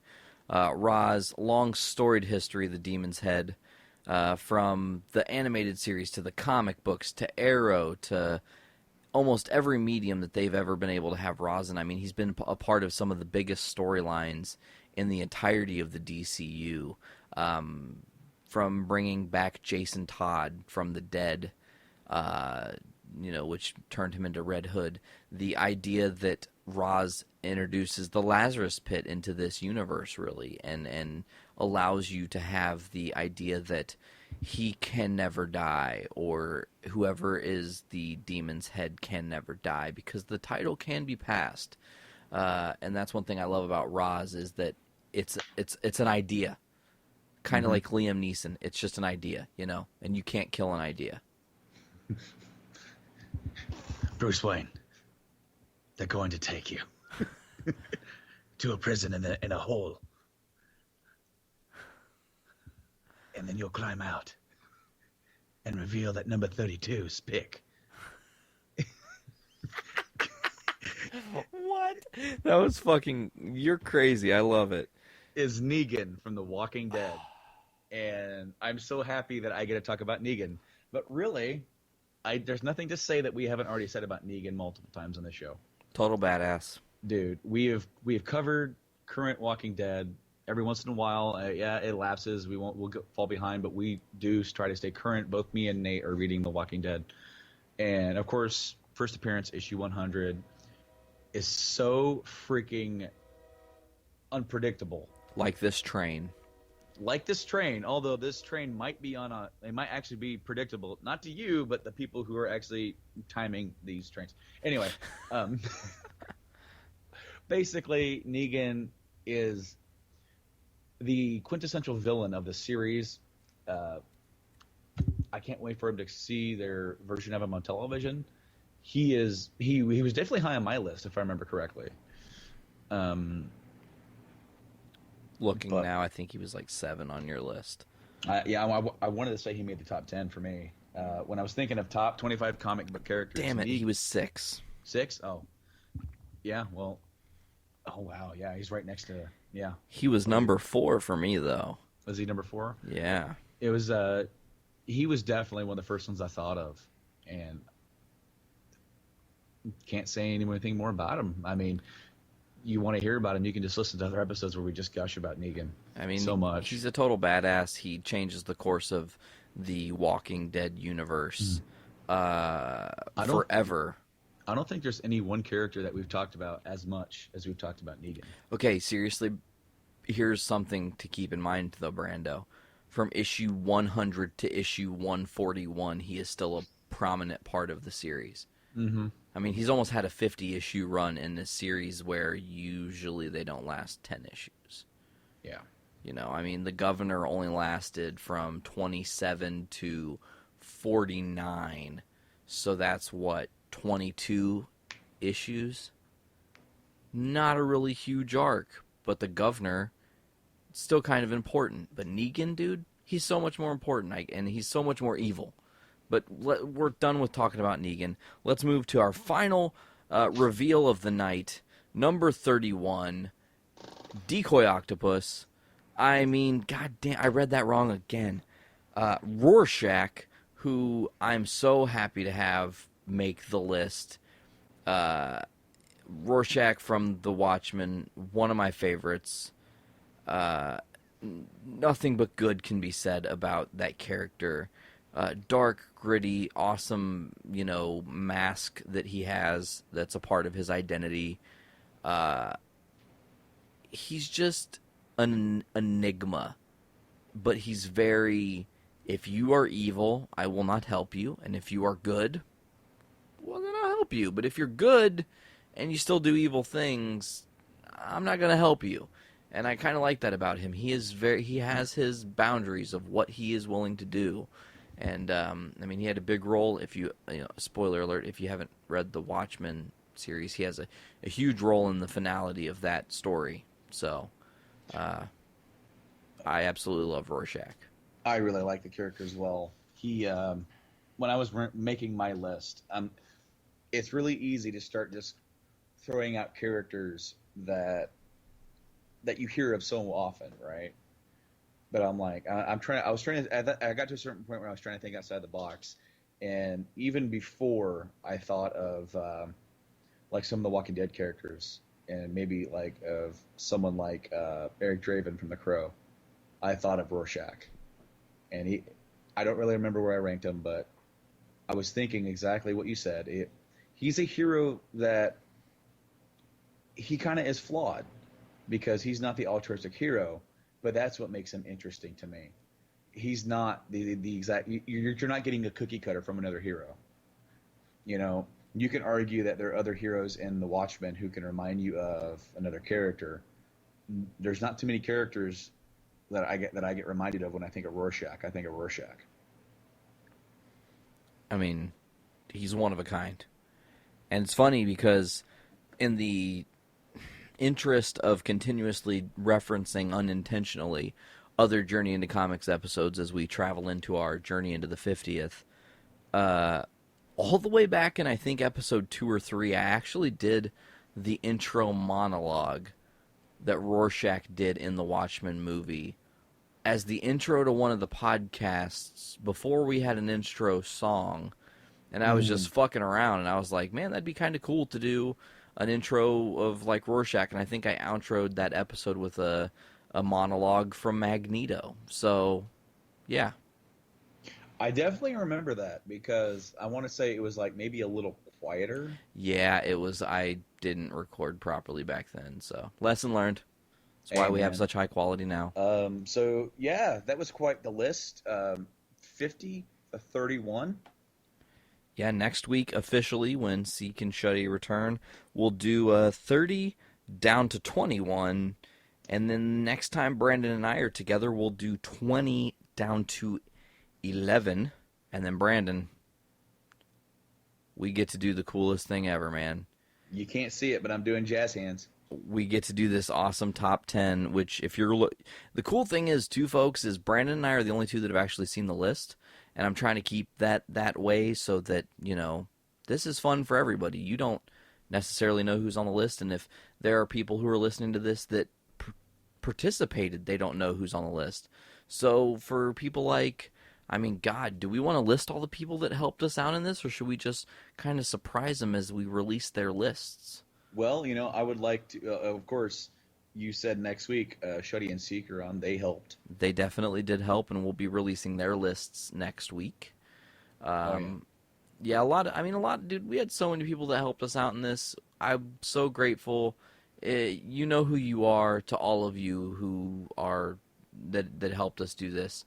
The From listeners to previous guests to future guests to us, you know, to current hosts that are just a part of our regular digs, man. We had a lot of help in doing something that I was kind of nervous we weren't going to get enough help on, and then we got like the perfect amount. the coolest thing is that another thing that we have not yet said for the 50th is that we're going to try and get anybody who's appeared on the show ever to be a part of the 50th episode. And small possibility, no guarantees, because that's how life is. Small possibility that we'll also have a surprise first appearance in that episode. That'd be awesome, man. Someone who I've been pushing really hard to be a part of this show in some capacity because I know their love for comic books. And recently it's come to light that that is something that could likely happen in the near future. So we're going to try to line that up for the 50th. And if it doesn't work out, it doesn't work out. But if it does, it's going to be really fucking fun.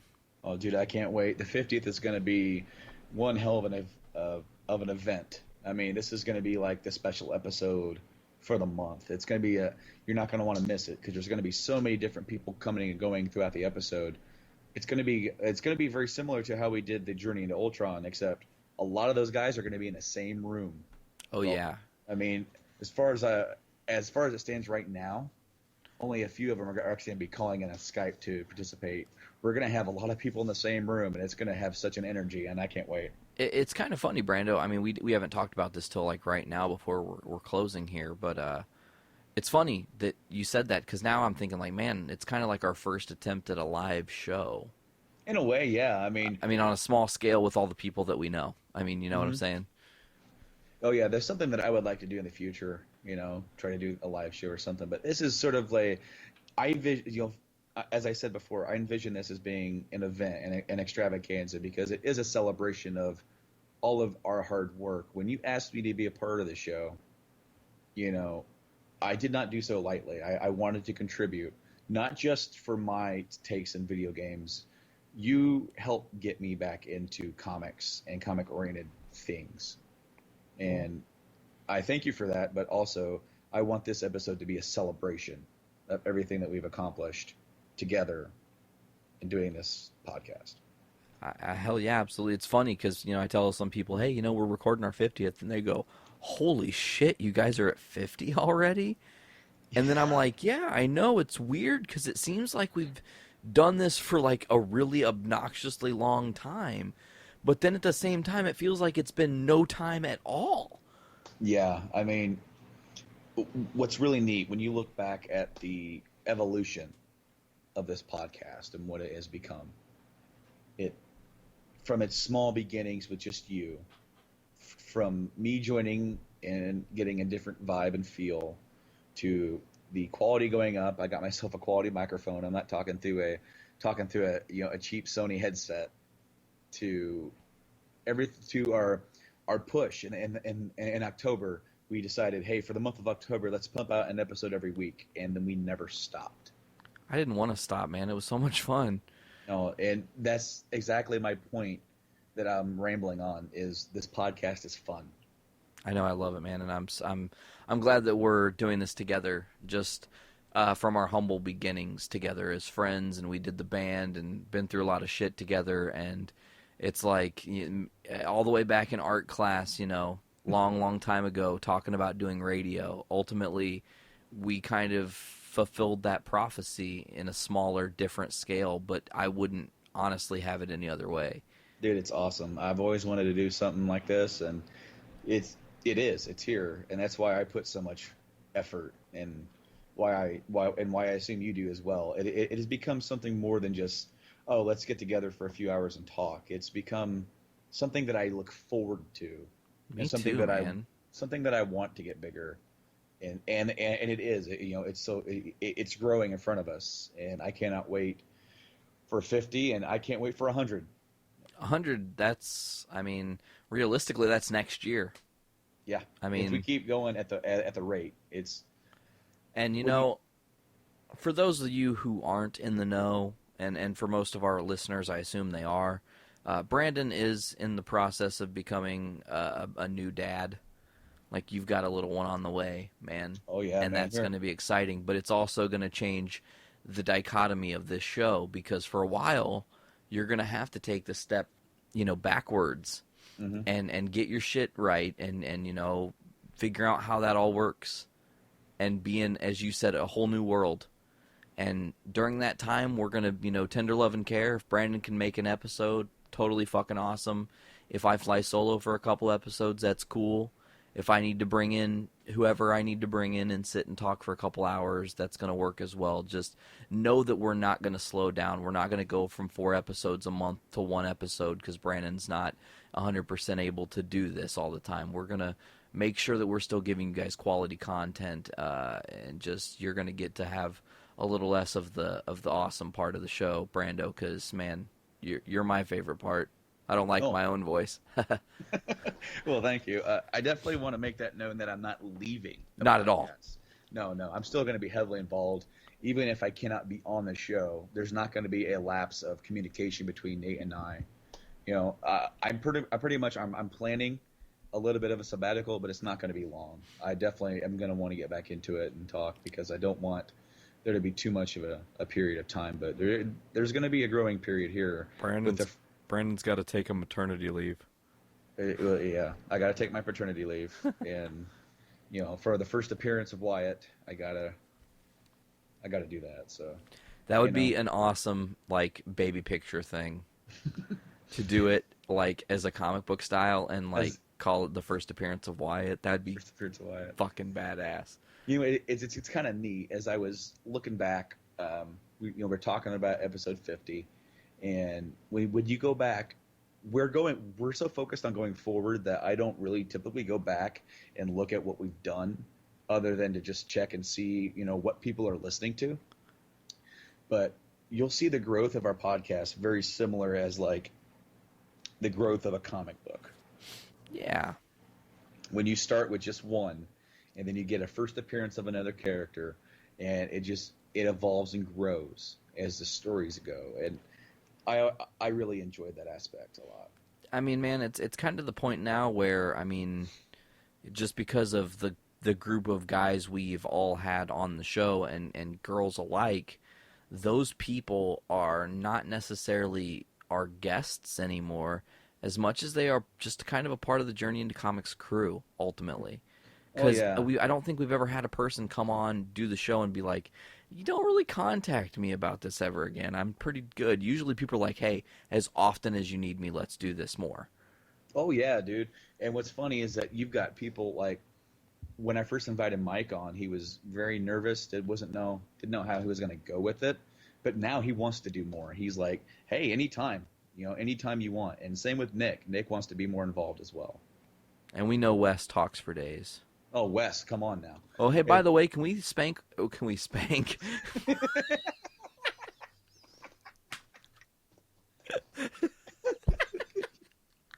Fuck. Can we thank our special guest? I got tongue-tied.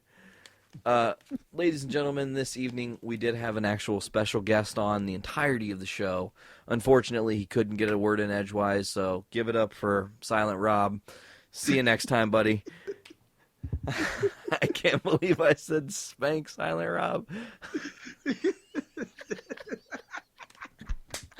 Oh, fuck. Anyways, folks, this has been a hilarious hodgepodge-mabodge episode of Journey into Comics. As always, I am the hostess with the mostest, Nate. I'm Brando. The Laugh Factory over there. All right, it's slap happy time for me, and I need bed. So, until next time, this is Journey into Comics. Make sure to check us out next week. Both Seek, Donnelly, and Shuddy will be returning, as I've said a couple times already, as we talk about the finale and the entirety of the season of The Flash from the CW. That's an exclusive special episode. We're not going to be talking about anything else. So if you don't tune into The Flash and you haven't watched it yet, try to avoid that episode unless you want a bunch of spoilers, because we're going to go into some pretty detailed stuff about what we thought about this first season of this new show.